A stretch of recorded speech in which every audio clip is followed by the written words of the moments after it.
அடுத்த நிகழ்வாக சமகால சூழல்ல சினிமா என்னவாக இருக்கு, மாடர்ன் சினிமான்னு சொல்றதால மட்டுமே அது மாடர்ன் ஆகிருமா, மாடர்ன் சினிமான்னு சொல்லி இங்க என்னவெல்லாம் பழமைவாதங்களை ஆணாதிக்க மனோபாவத்தை ரொம்ப ஈஸியா நமக்குள்ள புகுத்துறாங்க அப்படின்றத பத்தியும், அதே சமயத்துல சமகால சமூக பிரச்சனைகளை மாடர்ன் சினிமா படங்களின் மூலமா எப்படி பேசலாம் அப்படின்றத பத்தின கேள்விகளை நம்ம இயக்குநர்கள் கிட்ட கேட்கலாம். ஃபர்ஸ்ட், மாடர்ன் சினிமா கலந்துரையாடலின் தொகுப்பாளர், சினிமா விமர்சகர், இயக்குனர் ராஜேஷ் ராஜாமணி அவர்களை மேடைக்கு அழைக்கிறோம்.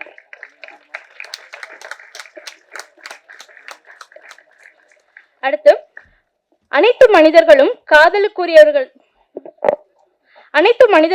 காதலுக்குரியவர்கள் தான் என்பதை தன்னுடைய படைப்புகளின் மூலம் நம்மை கவர்ந்தவர். சில்லுக்கற்பட்டி, பூவாரம், பிபி, லோனஸ், ஏழை போன்ற அற்புதமான திரைப்படங்களை கொடுத்த ஹலிதா ஷமீம் அவர்களை மேடைக்கு அழைக்கிறோம்.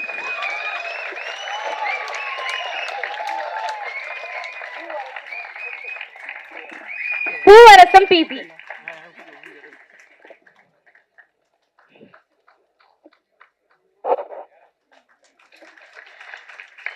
அடுத்ததாக, பாலின சமத்துவத்தை பற்றி இந்த பொது சமூகம் சிந்திக்க வேண்டும் என்ற அளவிற்கு தி கிரேட் இந்தியன் கிச்சன், காதல் தி கோர் போன்ற மிக அற்புதமான படைப்புகளை நமக்கு தந்தவர் இயக்குனர் ஜியோ பேபி அவர்களை மேடைக்கு அழைக்கிறோம்.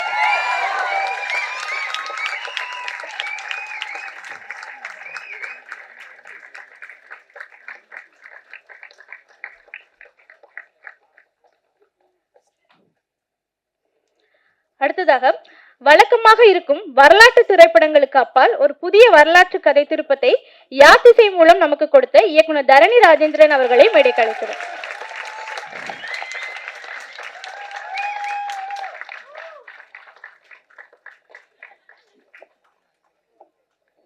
அடுத்து, த்ரில்லர் மற்றும் சமூக பிரச்சனைகளை கொண்டு மக்களை விறுவிறுப்பில் ஆழ்த்தும் படைப்புகளை மிக நேர்த்தியாக கையாள்பவர், இரும்பு திரை, சர்தார், ஹீரோ படங்களின் இயக்குனர் PS மித்ரன் அவர்களை மேடைக்கு அழைக்கிறோம்.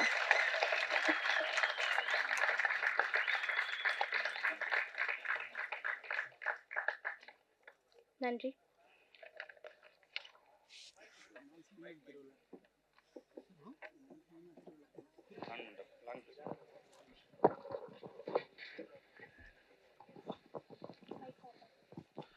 எல்லாருக்கும் வணக்கம். என் பேர் ராஜேஷ் ராஜமணி. உங்கள் சார்பில் இங்கே வந்த கையில் இயக்குநர்களும் நானும் இன்னொரு முறை வரவேற்றுக்கிறேன். நம்ம டிஸ்கஷன் போகிறதுக்கு முன்னாடி எல்லாத்த பற்றி ஒரு சின்ன இன்ட்ரடக்ஷன் மாதிரி பண்ணிக்கிறேன். ஏன்னா எல்லாரோட படங்களும் நமக்கு சில தெரியாமல் இருக்கலாம். திரு ஜோபிபி அவர்கள் வந்துட்டு 2011 15 வரைக்கும் பல டிவி சிட்காமோட ஸ்கிரிப்ட் ரைட்டராக இருந்தார். 2016 அவரோட முதல் பதம் 2 பெண்குட்டிகள் பண்ணார். அதுக்கப்புறம் Kunju Daivam, kilometres and kilometres, the great Indian kitchen, freedom ஃபைட்னு ஒரு ஆந்தாலஜியில் ஓல்ட் ஏஜ் ஹோம்னு ஒரு எபிசோட் இயக்குனார். அதுக்கப்புறம் ஸ்ரீதன்யா கேட்ரிங் சர்வீஸ், அப்புறம் காதல் தி கோர் கடைசியாக அவர் பண்ண படம். இது இல்லாமல் அவர் 2015 பல்வேறு கேரக்டர்ஸில் வந்துட்டு அவர் நடிக்கவும் செஞ்சிட்ருக்காரு. 2007 சீக்ரெட் மைன்னு ஒரு ஷார்ட் ஃபிலிமோட ஸ்கிரிப்டும் அவர் எழுதியிருந்தார். ஹலிதா ஷமீம் 2011 பூவரசம் பிபி படம் பண்ணாங்க. அதுக்கப்புறம் சில்லுக்கற்பட்டி, ஏலே, புத்தம் புது காலை விடியாத ஆந்தாலஜியில் லோனர்ஸ்னு ஒரு எபிசோட் இயக்குனாங்க. இப்போ அவங்களோட மின்மினிய படம் அடுத்தது வரப்போகுது. இது இல்லாமல் அவங்க ஒரு லிரிக்கல் ஷார்ட் ஃபிலிம் பிரேக்கப்னு கூட இயக்கியிருக்காங்க. திரு PS மித்ரன் 2018 இரும்புத்திரை படம் இயக்குனார். அதுக்கப்புறம் ஹீரோ மற்றும் சர்தார் படம் இயக்கியிருக்காரு. தரணி ராஜேந்திரன் 2018 ஞான செருக்குன்னு ஒரு படத்தை இயக்கிக்காரு. அதில் வந்துட்டு ஓவியர் வீரசந்தானம் இயக்கி அந்த படம் வந்துட்டு ஒரு 40 கண்ட்ரீஸில் போய் பல்வேறு ஃபெஸ்டிவல்ஸில் அவார்டு வாங்கின ஒரு படம். அதுக்கப்புறம் 2023 யாத்திசை படம் பண்ணார். இந்த கேள்வி வந்துட்டு 4 பேருக்கும் ஒரு பொதுவான ஒரு கேள்வியாக கேட்குறேன்.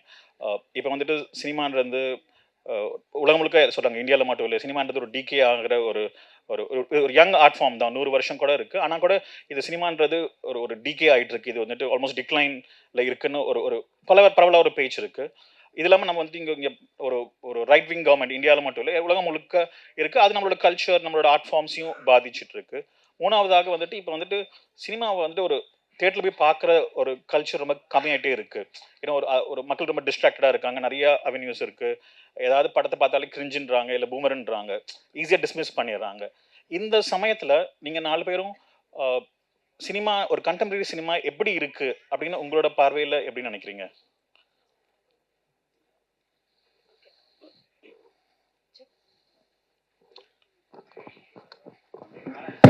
சாரி எல்லாருக்கும் வணக்கம். ஃபர்ஸ்ட் வந்து இந்த சினிமா வந்து ஒரு டிகே ஆகிட்டுருக்கு அப்படிங்கிறத ஐ ரெஃப்யூஸ் டு பிலீவ். ஏன்னா அதை நான் நம்பினா நான் எந்திரிச்சு ஷூட்டிங் போக முடியாது, என்னால் ஒர்க்கே பண்ண முடியாது. ஸோ அது சினிமா வந்து த்ரைவ் ஆகிட்டுருக்கு அப்படிங்கிற ஒரு நம்பிக்கையில் அந்த உந்துதலில் தான் போயிட்டுருக்கு. அண்ட் அதுதான் நான் நம்பிட்டும் இருக்கேன்னு வச்சுக்கோங்களேன். ஸோ அடுத்து வந்துட்டு இந்த கேன்சல் கல்ச்சர் வந்து என்னால் அக்செப்ட் பண்ணிக்கிறேன். ஆமாம், அது நடந்துகிட்ருக்கு. இந்த யங்கர் ஜென்ரேஷன் வந்து எப்படி சொல்கிறது, இப்போ ஏதாச்சும் ஒரு விஷயம் அவங்களுக்கு பிடிக்கலன்னா, ஒரு டேர்ன் ஆஃப் அந்த ஒரு ஹீரோயின் பேசுகிற டைலக்ட் பிடிக்கல ஒரு படத்தில், இல்லை ஹீரோயினோட அவுட் சைட் அவங்க ஆஃப் த ஃபிலிமில் இருக்க பர்சனாலிட்டி பிடிக்கலனாலோ, ஏதோ ஒரு சின்ன காரணத்துக்காக அந்த படத்தையே கேன்சல் பண்ணுற மாதிரியான சுச்சுவேஷன்ஸ் அமையுது. ஸோ இதுக்கு இந்த மாதிரி விஷயத்துக்கு என்ன பண்ணலான்னா, ஒரு டைரக்டர்ஸாக ஒரு ஃபிலிம் மேக்கராக என்ன பண்ணணும்னா, முடிஞ்ச அளவுக்கு அந்த மிடில் கிரவுண்ட் அரைவ் ஆகிறதுக்கு என்ன பண்ணணும்னா, அந்த ஒரு ரெஸ்ட்ரெயின்ட் இருக்கணும். மோஸ்ட்லி எதனால கிரிஞ்சு பூமர் தனம்னு சொல்கிறாங்கன்னா, இமோஷனல் ஸ்டேக்ஸ் வந்துட்டு ரியலிசமோட க்ளோஸாக இல்லாமல் இருக்கனால தான். இப்போ சினிமா பார்த்துட்டு சினிமா எடுத்தா நம்ம டிவி சீரியல்லாம் பார்க்கும்போது நம்மளுக்கே தெரியும்ல, இது வந்து ரியாலிட்டி கிடையாது. ஸோ அந்த மாதிரி அவங்களுக்கு பேலட்டபிளாக இல்லாத பட்சத்தில் அவங்க அதை டிஸ்மிஸ் பண்ணுறாங்க. அப்போது நம்ம அவங்களுக்கு அந்த அந்த ரெஸ்ட்ரெயின்ட்டோடு பண்ணால் கண்டிப்பாக அவங்களுக்கு கனெக்ட் ஆகும் அப்படின்னு நினைக்கிறேன். ஸோ இன் தட் வே அந்த மாடர்னிட்டி கொண்டு வரலாம் சினிமாவுக்கு அப்படின்னு நினைக்கிறேன். தேங்க்யூ.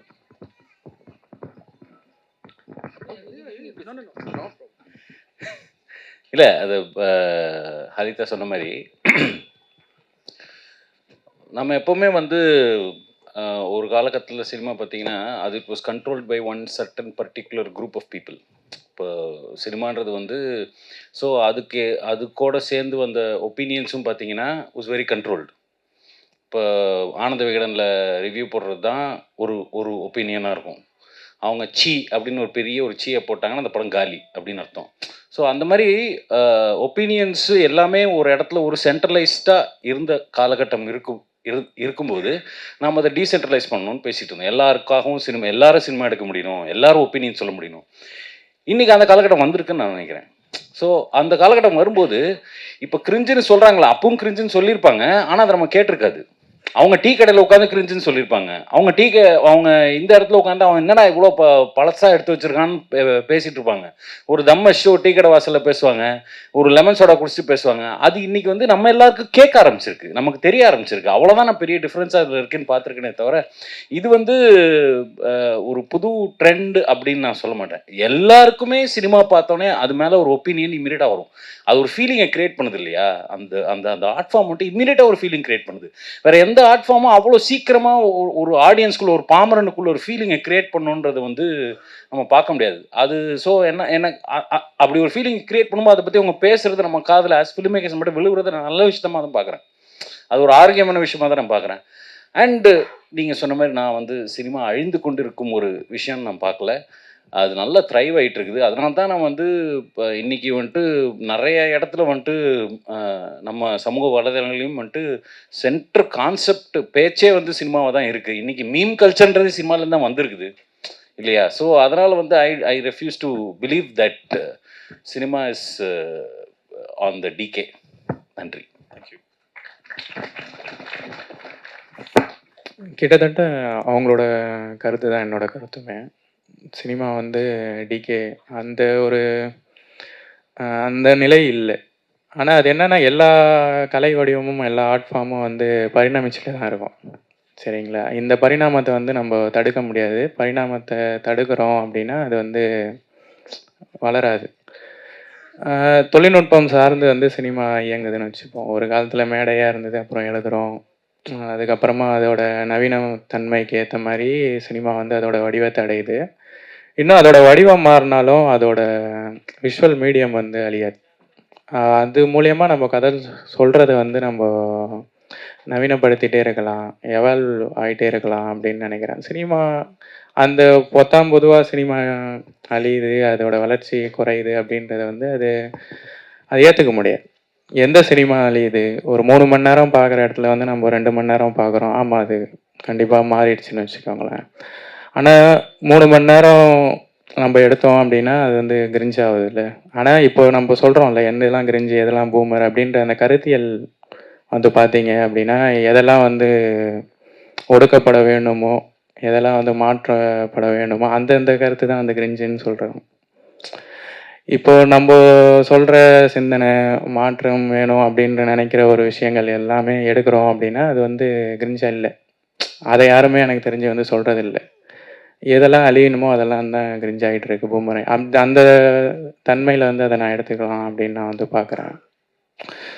நவீன வடிவம்க்கு வந்து நம்ம தகவமைச்சிட்டே தான் இருக்கணுங்க. இல்லைன்னா அது கண்டிப்பாக டிகே ஆகிடும். சினிமா டிகே ஆகாது, அதோட வடிவங்கள் மாறிட்டே இருக்கும், மாறும். அப்படி எடுத்துக்கலாம் அது. வணக்கம். Thank you for the invitation.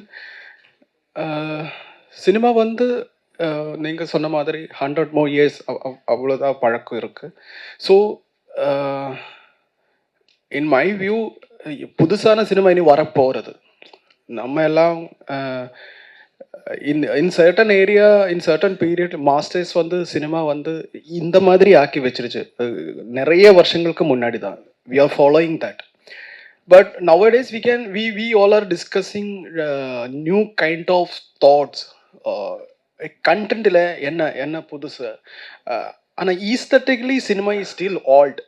I'm waiting for புதுசான ஒரு சினிமாக்கு நான் waiting. That's maybe from the coming generation. ஆனா ஒரு காலத்துல சினிமா வந்து சொசைட்டில very badly affected. Politically, non-political, apolitical, or they are spread lot of bad things in the society. நம்ம அதை எல்லாமே வளர மோசமா நம்ம சுவாதீனிச்சுட்டு இருக்கு. அது வந்து இப்போ வந்து என்ன நடக்க போறேன்னா influence of social media and influence of audience. Cinema ஆடியன்ஸ்னாலே தான் சேஞ்ச் ஆகிட்டே இருக்கு. So right now we are in a kind of reverse conditioning. We are correcting our faults. We done lot of bad images, bad messages through our cinema. Now we are correcting. This is the right way. So cinema is every time cinema is going very well. Yeah, it's forwarding, and right now இது வந்து ஒரு புது காலத்து art form தான். So is going positive. So now we are spreading lot of positive vibes through the films. So that's because of the audience and because of the influence of social media. இது எல்லாமே ஆடியன்ஸ்னால தான். அவ்வளோதான். எனக்கு அதுதான் எனக்கு modern சினிமான்னு அப்படி தான். Thank you. Lalitha, உங்களுக்கு ஒரு ஸ்பெசிஃபிக்காக பேசணும். அது ஜென்ரலாக ஒரு நோஷன் இருக்குது. பெண் இயக்குனர்கள்னா அவங்க பெண் கதாபாத்திரத்தை வந்துட்டு ஒரு அக்யூரேட்டாக கொண்டு வருவாங்க அப்படின்னு ஒரு ஜென்ரலாக சொல்லுவாங்க. பெண்கள் நம்ம சில சமயங்களில் பெண்கள் சரியில்லைன்னா அதுக்கு பெண் இயக்குனர்கள் மட்டும் இல்லை, அதனால தான் அப்படி இருக்குன்ற ஒரு ஜென்ரலான ஒரு பார்வை இருக்குது. ஆனால் உங்கள் படத்தில் அஃப்கோர்ஸ் உங்கள் படத்தில் பெண் கதாபாத்திரங்கள் யதார்த்தமாக இருப்பாங்க. ஆனால் அதை விட தமிழ் சினிமா ஜெனரலாக இல்லாதது உங்கள் படத்தில் ஆண் கதாபாத்திரங்கள் ரொம்ப யதார்த்தமாக இருப்பாங்க. ரொம்ப உங்கள் ஆண் கதாபாத்திரத்தை நீங்கள் ரொம்ப ஒரு ஜென்டிலாக அவங்கள நரேட் பண்ணுறீங்க. ஒரு வல்னரபிலிட்டி, ஒரு ஃப்ளாஸ் இருந்தாலும் அவங்களுக்குள்ள ஒரு அன்பு, ஒரு you make them very human ஆண் கதாபாத்திரங்களில். அது ஏன் நீங்கள் அது நீங்கள் கான்ஷியஸாக பண்ணுறீங்களா, இல்லை அது ஏன் பண்ணுறீங்களா? எங்கேருந்து வருது இந்த கதாபாத்திரங்கள் உங்கள் படங்களில்? ஏன்னா நம்ம மணிகண்டன் கூட கேரக்டர் வந்து சிலுக்கரப்பில் மணிகண்டன் கேரக்டர்லையோ இல்லை சமுத்திரகாணி அவரோட கேரக்டர்லையோ, அதே மாதிரி இலையில அவங்க அப்பா பையன் உங்கள் படத்தில் இந்த ரிக்கரிங் தீம் வந்துட்டு ஒரு மேல் கேரக்டர்ஸ் ரொம்ப ரொம்ப யதார்த்தமாக பண்ணுறீங்க. அதை பற்றி கொஞ்சம் சொல்லுங்கள். மேல் கேரக்டர்ஸ் நான் வந்து அதிகமாக ஏன்னா நான் மீடியா ஸ்டூடெண்ட்டாக இருக்கும்போதும் சரி, மேல் டாமினேட்டட் இண்டஸ்ட்ரியில் ஒர்க் பண்ணுறப்பையும் சரி, நிறையா மேலோட தான் நான் பழகிறதுக்கான வாய்ப்பு சந்தர்ப்பம் அமைஞ்சிருக்கு. எப்போ எனக்கு அவங்க இன்னொரு ஜெண்டர் மாதிரியே தெரியாது, ஒன்றா தான் இருப்போம். ஒன்லி டைம் எனக்கு வந்து ஒன்றா பேசிகிட்டே போவோம். ஏதாவது மாலில் தியேட்டர்ஸ்லாம் போகிறப்போ டக்குன்னு 2 ரோட்ஸ் டைவர்ஜ்டுங்கிற மாதிரி ரெஸ்ட் ரூம் வரப்போ தான் நான் இங்கே போகணும் அப்படிங்கிற ஒரு தாட்டே வரும். அந்த மாதிரி லைக் நான் ரொம்ப மேல் கூட பழகினால எனக்கு அவங்களோட வல்னரபிலிட்டி, சென்சிபிலிட்டி எல்லாமே தெரிஞ்சு, லைக் இட்ஸ் நாட் தட் நான் வந்து புதுசாக அவங்கக்கிட்ட பழகி ஒரு ஆணை நான் தெரிஞ்சுக்கிட்டு அவங்கள போர்ட்ரே பண்ணுறேன் அப்படின்னு இல்லை. கூடவே எல்லாருமே ஒன்றா இருக்கிறனால எனக்கு அது எப்படி எனக்கு விமன் தெரியுதோ அந்த மாதிரி மென்னும் தெரியும். ஸோ அதான். Okay, thank you. தேங்க்யூ. மித்ரன், உங்களோட படங்கள்ல வந்துட்டு வி சி ஒரு marriage between technology and social cos. அது உங்களோட ரிகரிங் தீமா நீங்க டெக்னாலஜியை உங்க படங்களை அடிக்கடி அதை நீங்க அது டெக்னாலஜியோட உங்க ஸ்டோரியில மிக்ஸ் பண்றீங்க. அது ஏன் பண்றீங்க? அது எங்க இருந்து வருது? What inspires you about this marriage of social issues and technology in your films? நான் நேரில் பார்க்குறது, நான் அனுபவிக்கிறது, அவ்வளோதான் அதில் இருக்கக்கூடிய மேட்ரு. நான் ரொம்ப ப்ரீமெடிட்டேட்டிவாக வந்துட்டு டெக்னாலஜி பேஸ் பண்ணி ஒரு படம் பண்ணணும் அப்படிலாம் இல்லை. நான் ஒரு விஷயம் பார்க்குறேன், அந்த விஷயம் என்னை அஃபெக்ட் பண்ணுதுன்னா, யாம் பெற்ற இன்பம் பெருகை வையகம்னு சொல்லி ஓகே எல்லாருக்கும் அதே விஷயத்த கொடுத்துருப்போம். நான் ஒரு விஷயத்தை பார்த்து பயப்படுறேன்னா ஓகே எல்லாரும் பயந்து சாவுங்க அப்படின்னு சொல்லி கொடுத்துறது தான் ஐடியாவாக இருக்கே தவிர அது ப்ரீமெடிட்டேட்டடாக இப்படி தான் அப்படின்னு தெரில. இப்போ தான் நான் ஆக்சுவலாக வந்துட்டு 3 படம் பண்ணதுக்கப்புறம் தான் நிறைய பேர் சொல்ல தான் நான் இப்படி தான் படம் எடுக்கிறேன் போல இருக்குன்னு எனக்கே ஒரு ஃபீலிங் வருது. பட் மற்றபடி என்னென்னா எனிதிங் தட் அஃபெக்ட்ஸ் மீ, அதுக்குள்ளே போகணும்னு ஒரு ஆர்வம் வரும், அதை வந்துட்டு வெளியில் காட்டணும்னு ஒரு ஆர்வம் வரும். அந்த ஒரு பாதை. அதில் ஒரு சோஷியல் காசும் இருக்குல்ல, அதுதான் ரொம்ப க்யூரியஸாக இருந்தது. அது ஒரு எஜுகேஷன் பற்றி சொல்கிறீங்க, இல்லை ஆமாம் அது ஒரு பிளாஸ்டிக்ஸ் அதான் அது நான் அது தெரியல. அதான் நான் அது என்னையை பாதிச்சிருக்குன்றேன். அது என்னையை பாதிச்சது எல்லாருமே பாதிக்கும்ன்ற ஒரு ஃபீலிங் எனக்கு வரதுனால அது சோஷியல் காசாக மாறிடுது. நான் வந்து சமுதாயத்தை திருத்தணும், சமுதாயத்துக்கு இப்படி பண்ணணும் அப்படின்னு நான் யோசிக்கிறதே கிடையாது. ஏன்னா நாம் ஃபஸ்ட்டு திருந்தணும், நானே திருந்த மாட்டேன், அப்புறம் இப்படி சமுதாயம் திருந்தோம், அது வாய்ப்பே கிடையாது. ஸோ எனக்கு நடக்கக்கூடிய ஒரு பாதிப்பு, அதாவது இப்போ நான் வந்து ஆக்சுவலாக வந்துட்டு ஹலிதாவோட ஃபஸ்ட்டு படத்தோட எடிட்டர் சத்யராஜ், அவரும் நானும் உட்காந்து ஒரு சாதாரணமாக உட்காந்து பேசிட்டு இருக்கும்போது ஒரு அக்கௌண்ட்லேருந்து டிடிங்க் அப்படின்னு ஒரு மெசேஜ் வந்துச்சு, 40,000 போயிடுச்சு அப்படின்னு. அப்புறம் பேங்க்குக்கு போய் பார்த்தா ரொம்ப சாதாரணமாக அந்த விஷயத்தை டீல் பண்ணாங்க. அந்த டிடிங்கில் ஆரம்பித்த உடனே எனக்கு அதுதான் படம் அப்படின்னு எனக்கு ஃபிக்ஸ் ஆச்சு. அந்த அந்த அந்த பயம் கிரியேட் ஆச்சுல்ல. நான் சும்மா அப்படி உட்காந்து டிடிங்க்னா என் அக்கௌண்ட்லேருந்து பணம் காணாம போயிடும்னா அது எனக்கு ஒரு ஃபியரை உருவாக்குச்சுல்ல. அந்த ஃபீலிங் தான் என்னோட ஃபர்ஸ்ட் படமாக மாறிச்சு. அந்த மாதிரி ஒவ்வொரு ஃபீலிங்கை வந்து நான் பிடிச்சி வச்சுக்குவேன், அதை அப்படியே கொடுத்துருவேன். ஓகே நீங்களும் வச்சுக்கோங்க, அதை வச்சு என்ன பண்ணுறது நீங்கள் முடிவு பண்ணிக்கோங்க, ஆனால் இந்த ஃபீலிங் இருக்குது அப்படின்றத நான் கொடுத்துருவேன். அதுதான் அது சோஷியல் காசாக மாறிடுது இந்த எண்ட், அவ்வளோதான். நன்றி. தரணி, உங்களோட ஜெனரலாக ஃபஸ்ட் படம் பண்ணோன்னா எல்லாரும் ஒரு சேஃபான ஒரு சின்ன படமாக பண்ணுவாங்க, இல்லை ஒரு அர்பன் மிடில் கிளாஸில் தான் அவங்களோட செட்டப் வச்சுப்பாங்க. ஆனால் உங்களோட யாத்திசை பார்த்துருக்கோம், உங்களோட இன்னொரு படத்தோட ப்ரொமோஷனும் பார்த்துருக்கோம். ரெண்டுலேயுமே என்ன தெரியுதுன்னா ஒரு நீங்கள் ஒரு தமிழ் சொசைட்டியை ரிஃப்ளெக்ட் பண்ணுறீங்க. ஒரு தமிழ் கல்ச்சரை வந்துட்டு உங்கள் படத்தில் வந்து டாக்குமெண்ட் பண்ணி அதுக்கு ஒரு கமெண்ட்ரியும் இருக்குது உங்கள் படத்தில் அதை பற்றி. அதே சமயம் உங்கள் படங்கள் வந்துட்டு அந்த தீம் வந்துட்டு ஒரு இன்டர்நேஷ்னல் அப்பீலும் இருக்குது. இந்த appeal to Tamil sensibility and international sensibility, இது ரெண்டும் நீங்கள் ஒரு டெலிபரேட்டாக பண்ணுறீங்களா? அது எப்படி உங்கள் கதைகளை மறுபடியும் வருது? இல்லை, நான் அப்படி பார்க்கல என்னோட படத்தை. இப்போ யாத்திசை எடுத்துக்கிட்டீங்க அப்படின்னா அது வந்து மன்னர்களை க்ளோரிஃபை பண்ணாது, அதுதான் அதோட ஒன்லைன். அரசை வந்து அரசை வந்து அது வந்து கொண்டாடாது. இப்போ அரசனை கொண்டாடுது அப்படின்னா அது வந்து அதிகாரத்தை கொண்டாடுதுன்னு அர்த்தம். அதிகாரத்தை கொண்டாடுதுன்னா அது முதலாளித்துவத்தை கொண்டாடுதுன்னு அர்த்தம். அதுக்கு எதிரானது தான் யாத்திசை. இது வந்து ஒரு குளோபல் தாட். இது இங்கேயும் இருக்குது, வடக்குலேயும் இருக்குது, மேற்குலேயும் இருக்குது, எல்லா இடத்துலையுமே இருக்குல்ல. இப்போ இதை தான் சொல்கிறேன். இப்போது அதை என் சமூகத்தில் தான் நான் சொல்ல முடியும், என்னை சுற்றி என்ன நடக்குது அங்கே தான் நான் படம் பண்ண முடியும், அவ்வளோதான். ஆனால் இந்த தாட்டை நீங்கள் வந்து எங்கே வேணாலும் எடுத்து போய் வச்சுக்கலாம். எதுக்கு எதிராக நம்ம வந்து நான் சொல்கிறேன்னு நினச்சது தான் யாத்திசை. அதை நான் கற்றுக்கிட்ட லாங்குவேஜ் வழியாக சொல்கிறாங்க. ஒன்று, இது பண்ணும்போது இந்த பட்ஜெட்டில் இந்த படமே பண்ண முடியாதுன்னு சொன்னாங்க. அது ஏன் பண்ண முடியாது அப்படின்ட்டு எனக்கு ஒரு அறிவு இருக்கும்ல, அதை மூலியமாக வந்து என்னோடய குழுவோடு நான் வந்து வேலை பார்த்து அதை பண்ண முடியும்னு சாத்தியப்படுத்துகிறோம். அப்போ அதை நவீனமாகிடுது, அவ்வளோதான். அது ஒரு முயற்சி தான், அது வெற்றி அடைஞ்சிருக்கு, அவ்வளோதான். இந்த இன்டர்நேஷனல் அப்பீலும் நீங்கள் வந்துட்டு அது டெலிபரேட்டாக யோசிக்கிறீங்களா? ஏன்னா ஒரு உலக அங்கீகாரம் இல்லை, அதுதான் அது மோர் ரீஜன் மோர் இன்டர்நேஷ்னல் வரும்ல, அவ்வளோதான். இப்போ ஒன்றும் இல்லைங்க, அந்த காலத்தில் பெண்களுக்கு வந்து உடை இல்லை, இதை வந்து நான் காட்டணும். நான் வந்து மேலே கச்சை கட்டிட்டேன் அப்படின்னா வந்து அது தப்பு.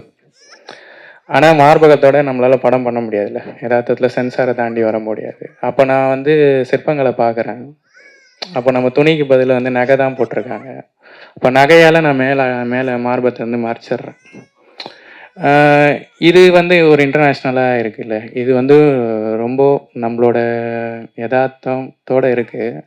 அது பார்க்கும்போது வந்து அந்த வடிவமைப்பு வந்து புதுசாக இருக்குது. புதுசாக இருக்கும்போது இன்டர்நேஷ்னலாக இருக்குது. அப்படி தான் அது வருது.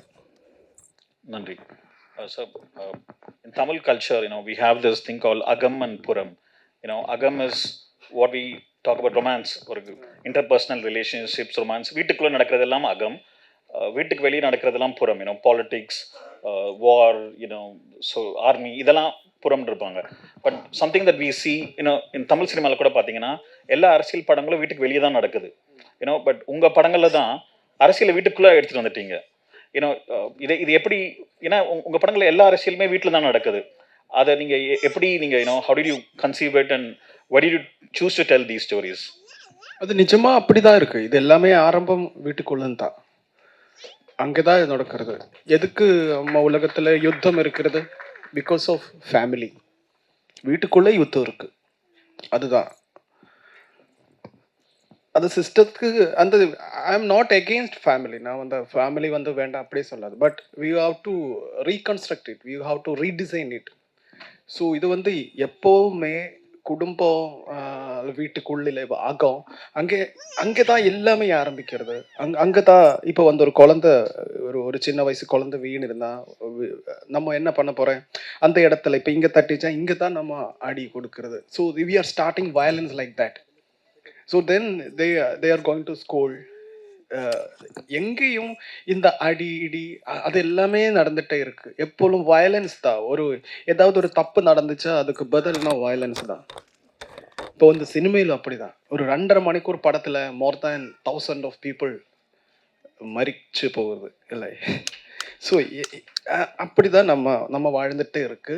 அதுதான் யுத்தம் அப்படிதான் வருது. இப்போ வந்து அதனால தானே வீட்டுக்குள்ள நின்று தான் மட்டும் எல்லாத்துக்குமே ஆன்சர் வீட்டுக்குள்ள இருக்கு. குடும்பம் என்னது எனக்கு வந்துட்டு எல்லா criminals beginning from the family. We are creating criminals inside the family. So அதுதான் அந்த மாதிரி தான் என்ன படம் பண்ண போதும் அந்த ஃபேமிலிக்குள்ளே தான் வரும். ஐ want to coming out from that. I am trying for that. வேறு மாதிரி படம் எடுக்கணும் அப்படி யோசிச்சுட்டே இருக்கு. அப்படின்னா எல்லா படம் இந்த மாதிரி என்ன அதுதான். So there is no realization. நம்ம வந்து இதுக்கு கரெக்ட் பண்ணணும். ஒரு நம்ம எஜுகேஷன் சிஸ்டத்தில் அதில் ஒன்றுமே இல்லை. நம்ம இந்த மாதிரி தான் வாழ்ந்துட்டு இருக்கு காலங்களாய். நம்ம இப்பொழுதும் அப்படி தான் போகிறேன். எங்கே நமக்கு வந்து நமக்கு கிட்ட ஒரு சேஞ்ச் எப்போ வரப்போகுது, எப்படி வரப்போகுது எனக்கே தெரியல. நம்ம கிட்ஸும் இப்படிதான், என் கிட்ஸும் இப்படிதான் படிக்க போகுது. அவங்க ஸ்கூலுக்கு எத்தும்போது அவங்ககிட்ட டீச்சர்ஸ் அடிக்காது. அவங்களும் not happy in the school. Most of the students not happy in houses also. So இதனால நம்ம யுத்தம் இதுக்கு பதில் தான் நான் என்ன பண்ண முடியும். அதுதான் அதனால படம் எல்லாம் அப்படியே இருக்குது. Do you think that the politics starts from home? Yes, and that definitely. influences the outside world? Definitely. We are creating criminals. We are creating war-loved peoples inside the family. அதனால தான் உங்களுக்கு அது ஏதாவது டவுட் இருக்கா? No நம்ம not questioning. அப்படிதான் நம்ம தான் இந்த எல்லா கிரிமினல்ஸ்லையும் நம்ம வீட்டில் இருந்து அது இருந்தா இதெல்லாம் செட் பண்ணது. அதான் நான் ஏன் கேட்டேன்னா, ஒரு கென் லோச்னு ஒரு இங்கிலீஷ் ஃபில்ம் மேக்கர் இருக்காரு.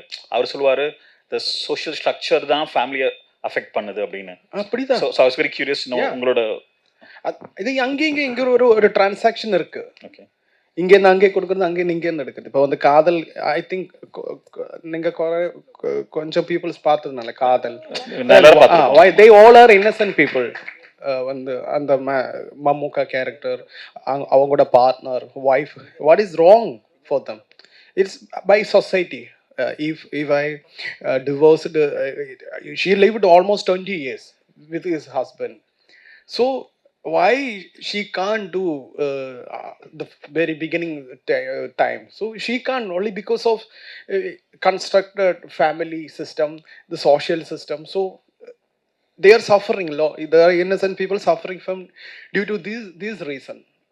So these both are interconnected, family, society. நன்றி. Thank you. நன்றி. ஹலிதா, இப்போ உங்கள் படங்களில் வந்து ஐ மீன் ஜென்ரலாக தமிழ் சினிமாவில் இப்போ வந்துட்டு ஒரு படம் பண்ணணும், ஒரு பெரிய ஹீரோ இருக்கணும், பெரிய ஹீரோ இருந்தால் தான் தேட்டருக்கு மக்கள் வராங்கன்ற ஒரு அபிப்பிராயம் இருக்குது. தேட்டரில் வந்தாலும் ஒரு ஹைப்பர் வயலன்ஸ் இருக்கிற ஒரு ஒரு ஸ்டேட்டில் நம்ம இருக்கோம். யாராவது சுட்டுட்டே இருக்காங்க, இல்லைன்னா குத்திட்டே இருக்காங்க, நமக்கு நம்ம மேலே 2 குண்டு விழுந்துருமோன்னு பயமாக இருக்குது படத்துக்கு போனால். இப்போ உங்கள் படங்களை பார்த்தீங்கன்னா நீங்கள் வந்து புவர்சம் பிபியில் வந்து குழந்தைங்கள் மூலியமாக உலகத்தை பார்க்குற ஒரு படமாக இருந்துச்சு. திருப்பி இப்போ நீங்கள் உங்களோட வரப்போகிற மின்மினி படத்துலையும் குழந்தைகள் வந்து டீனேஜர்ஸ் ஆகிற வரைக்கும் நீங்கள் 2மே ஷூட் பண்ணியிருக்கீங்க. உங்கள் படங்களை நீங்கள் பெரிய ஸ்டார்ஸ் தேடி போகிற மாதிரி இல்லை. இந்த தைரியம் எப்படி வருது?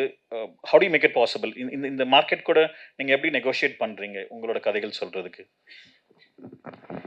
மார்க்கெட் கூட நெகோஷியேட் பண்ணுறத பற்றி நான் சொல்கிறேன். அதுக்கு முன்னாடி என்னோடய படங்கள் எல்லாமே லார்ஜ்லி ஏபொலிட்டிக்கல் இன் நேச்சராக இருந்திருக்கு.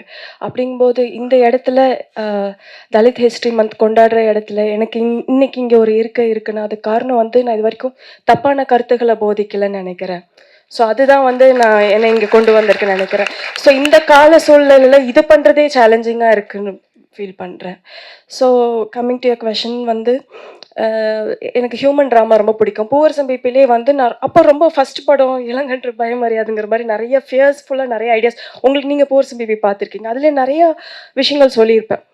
ஸோ அதில் வந்துட்டு ஒரு கம்யூனல் விஷயம் ரைட்ஸ் காமிக்கிறது, ஏன்னா குழந்தைங்க மேலே இருக்க வயலன்ஸ் பற்றி சார்லாம் பேசும்போது அதுலேயுமே வந்து நம்ம வந்து ஒரு அனிமேஷனாக அதை நான் பண்ணியிருந்திருப்பேன். ஸோ அப்போ வந்து ஒரு பெரிய டைரக்டர் அந்த படம் ரிலீஸ் பண்ணுறதா இருந்தார். அப்போ என்ன ஆச்சுன்னா அவருக்கு இன்வெஸ்ட் பண்ணுறவங்க எல்லாருமே வந்து அந்த பிட் மட்டும் இல்லாமல் இருந்தால் படத்தை ரிலீஸ் பண்ணலாம் அப்படின்னு சொல்லியிருந்தாங்க. ஸோ அப்போ நம்ம அது காம்ப்ரமைஸ்க்கே போகலை. மேபி லைக் அது காம்ப்ரமைஸ் நான் போயிருந்தேன்னா அந்த படங்கள் இன்னைக்கு ஒரு பெரிய ஒரு ஸ்பாட்லைட்டுக்கு வந்திருக்கும், அப்போவே அதுக்கான உரிய ரெகக்னேஷன் கிடைச்சிருக்கும்னு எனக்கு இப்போ தோணுது. பட் இந்த டெசிஷன் எல்லாமே இல்லை. ஸோ இப்போ ஒரு ஒரு பூவரசம் பிபி ஒரு தோல்வி படம் ஆனதுலேருந்து அந்த இடத்துல நான் மின்மினிக்கான விதையை போடுறேன்.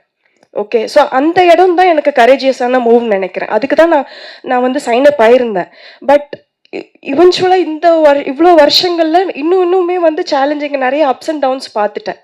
அப்ஸ் அண்ட் டவுன்ஸ் எதுன்னு சொல்லணும்னா நான் அதுக்கப்புறம் பண்ண சில்லு கருப்பட்டி ஆகட்டும், ஏழை ஆகட்டும், எனக்கு ஓடிடியில் ஒரு நல்ல ஒரு த்ரோன் அமைச்சு கொடுத்துச்சுன்னே சொல்லலாம். நான் ரொம்ப எல்லாருமே அதுக்கு இவங்க படம்னா இவ்வளோ இதுக்கு வாங்கிக்கலாங்கிற ஒரு ஷியோரிட்டி அந்த மாதிரிலாம் இருந்தது.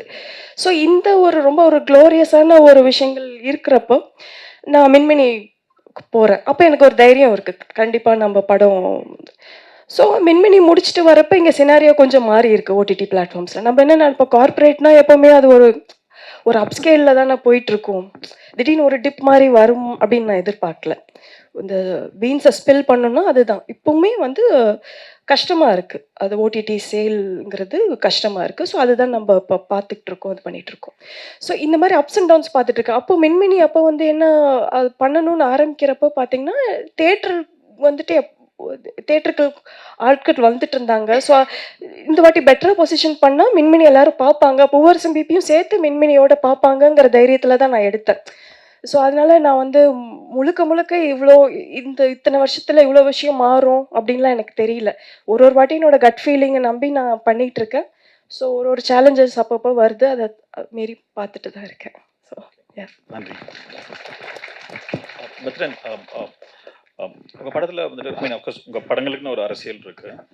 குறிப்பாக ஜென்டில்மேன் ஹீரோ வந்தப்போ அதில் ஒரு ஜென்டில்மேனோட சின்ன இன்ஃப்ளூயன்ஸ் இருக்குன்னு பரவலாக அதை பேசினாங்க. அதே மாதிரி சர்தார் வந்தப்பையும் அதில் ஒரு சின்ன இந்தியன் ஒரு ஃப்ளாஷ்பேக் ஒரு சின்ன இன்ஃப்ளூயன்ஸ் இருக்குன்றாங்க. இப்போ சங்கர் சாரோட படம் பார்த்தோன்னா அது ஒரு விஜிலாண்டி ஃபில்ம்ஸ். உங்கள் படம் அதுக்கும் சம்பந்தம் இல்லை, உங்கள் படம் அந்த அரசியல் இல்லை. இருந்தாலும் உங்களுக்கு மேபி ஐயு சங்கர் சார் வந்துட்டு ஒரு பெரிய ஸ்பெக்டாக்கிள், ஒரு பெரிய பிளாக் பஸ்டர் ஃபில்ம்ஸ் பண்ணுறாரு. Is that some way influence for you or அதுலேருந்து ஏதாச்சும் எடுத்திருக்கீங்களா? அதை பற்றி உங்களோட ப்ராசஸ் பற்றி சொல்லுங்களேன். இல்லை, எனக்கு ஆக்சுவலாக வந்து ஒரு பெரிய பிளாக் பஸ்டர் படம் எடுக்கணும்னு ஆசை. ஆனால் அது எப்படி அச்சீவ் பண்ணுறதுன்னு எனக்கு இது வரைக்கும் தெரில, ஒரு நிஜமாவே. ஏன்னா பெரிய ஹிட்டு கொடுக்கணும் அப்படின்னு பயங்கர ஆசையாக இருக்கும். ஆனால் நம்மளோட ஆம்பிஷன்ஸே அதுக்கு ஒரு பெரிய முட்டுக்கட்டு போட்டுரும். இப்போ நம்ம டிஸ்கஷன் ரூமில் வந்து நம்ம வந்து ஓகே இது இது இது இது வந்து இந்த மாதிரி போனால் இந்த ரூட்டில் போனால் நம்ம ஒரு நல்ல பிளாக் பஸ்டர் படம் கொடுத்துடலாம், இது வந்துட்டு ஆடியன்ஸ் ஈஸியாக பேலட்டபிளான ஒரு ஃபார்மேட்டுக்குள்ளே போயிடும்னு நினச்சா நம்ம ஆம்பிஷன் இருக்கு இல்லையா, அது ஒரு பெரிய முட்டுக்கட்டையை போடும். அதனால நான் என்ன பண்ணுவேன்னா, இது சில இந்த ஃபார்முலா விஷயங்கள்லாம் இருக்குல்ல, ஒரு ஒரு பிளாக் பஸ்டர் படங்களுக்கு என்னென்ன தேவை, அது யாராவது ஒருத்தர் எடுத்துக்கினாங்கன்னா அதை மட்டும் இங்கே வச்சுக்கலாம் அப்படின்னு வச்சுப்போம். அதுக்கப்புறம் நம்மளோட ஐடியாவை நோக்கி நம்ம இப்படி ட்ராவல் பண்ணி போயிட்டு இருப்போம். ஆனால் படம் ரிலீஸ் ஆனதுக்கப்புறம் தெரியுது நம்ம என்ன வச்சோமோ அதெல்லாம் எல்லாம் காரி துப்பியிருப்பாங்க.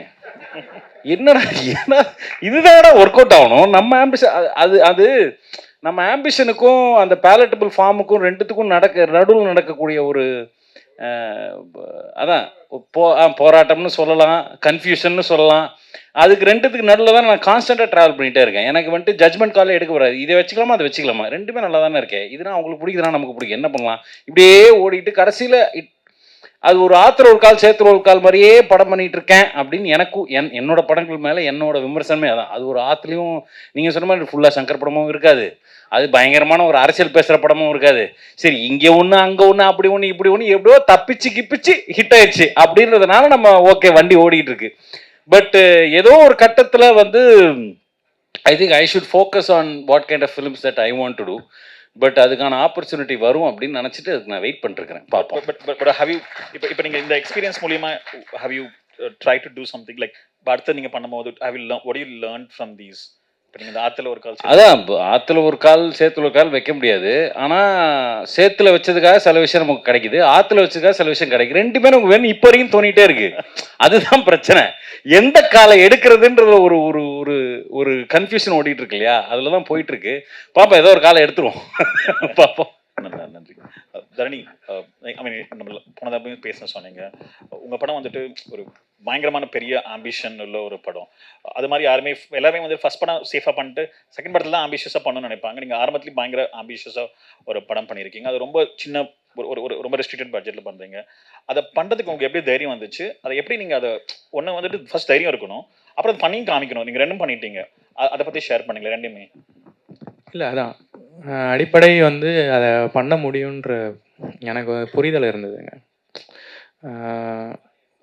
ஒன்றும் இல்லை, அது வந்து ஒரு இப்போ ஒரு பெரிய படம் வந்துருச்சுன்னா அந்த சின்ன பசங்க வந்து ரீலாக அதை கிரியேட் பண்ணி பார்ப்பாங்கல்ல, அந்த மாதிரி வந்து சினிமா எனக்கு தெரிஞ்ச சினிமா மேலே எனக்கு வந்து அதீத நம்பிக்கை இருக்குது அப்படி சொல்லலாம். என்னோட ஆர்ட் மேலே வந்து எனக்கு வந்து ஒரு பெரிய நம்பிக்கை இருக்குது. என்னால் வந்து பெரிய விஷயத்தை வந்து ரீக்ரியேட் பண்ண முடியும் சின்ன இதில். யாத்திசை வந்து அப்படி தான் சாத்தியமாச்சு. அதே சமயத்தில் வந்து நான் இண்டிபெண்டன்ட் ஃபிலிம் மேக்கர், நான் வந்து யார்கிட்டையும் உதவியாளராக இருந்து நான் வரலை. எனக்கு நான் ஒரு பாதையில் போனேன் பார்த்தீங்களா, அது ரொம்ப புதுசாக இருந்தது. ப்ரொடக்ஷன் இல்லை, க்ரௌட் ஃபண்டில் பண்ணோம், நண்பர்கள்லாம் சேர்ந்து பண்ணோம். அப்படி தான் யாத்திசையுமே ஆரம்பிச்சது. ப்ரொடக்ஷன் ப்ரொடியூசரை தேடி போகிறதுக்கு முன்னாடி நாங்களே பண்ணலாம் நண்பர்களோட அப்படின்றதுல தான் அதோட தாட் இருந்தது. அப்புறமா ப்ரொடியூசர் வந்தார், அதோட தாட் பிடிச்சி ஒரு சின்ன லெவலில் இன்வெஸ்ட்மெண்ட் இருக்குன்ற மாதிரி என்னால் அந்த கான்செப்டை விட முடியல. அந்த பெரிய ஒரு விஷயத்தை வந்து எப்படி இந்த ரிவர்ஸ் ஒர்க் தான், அது ரிவர்ஸ் ப்ராசஸ். இப்போ 10 ரூபாய் இருக்குது அப்படின்னா அந்த 10 ரூபாய்க்குள்ளே எப்படி வேலை பார்க்கலாம் அப்படின்னு வந்து ரீஒர்க் பண்ணோம். அதுக்கான டீமை வந்து அமைச்சேன். என்ன மாதிரியே தாட் இருக்கிற ஒரு கேமராமேன், எடிட்டர், மியூசிக் டைரக்டர், காசை பிரதானமாக இல்லாமல் இது இந்த ஒரு முதல் படத்தை வந்து பெரிய உழைப்பாக மாற்றுறதுக்கான ஒரு விஷயமா யோசிக்கிற மாதிரியான நண்பர்கள் எல்லாருமே ஒன்றா சேர்ந்து அதை வடிவமைச்சோம்.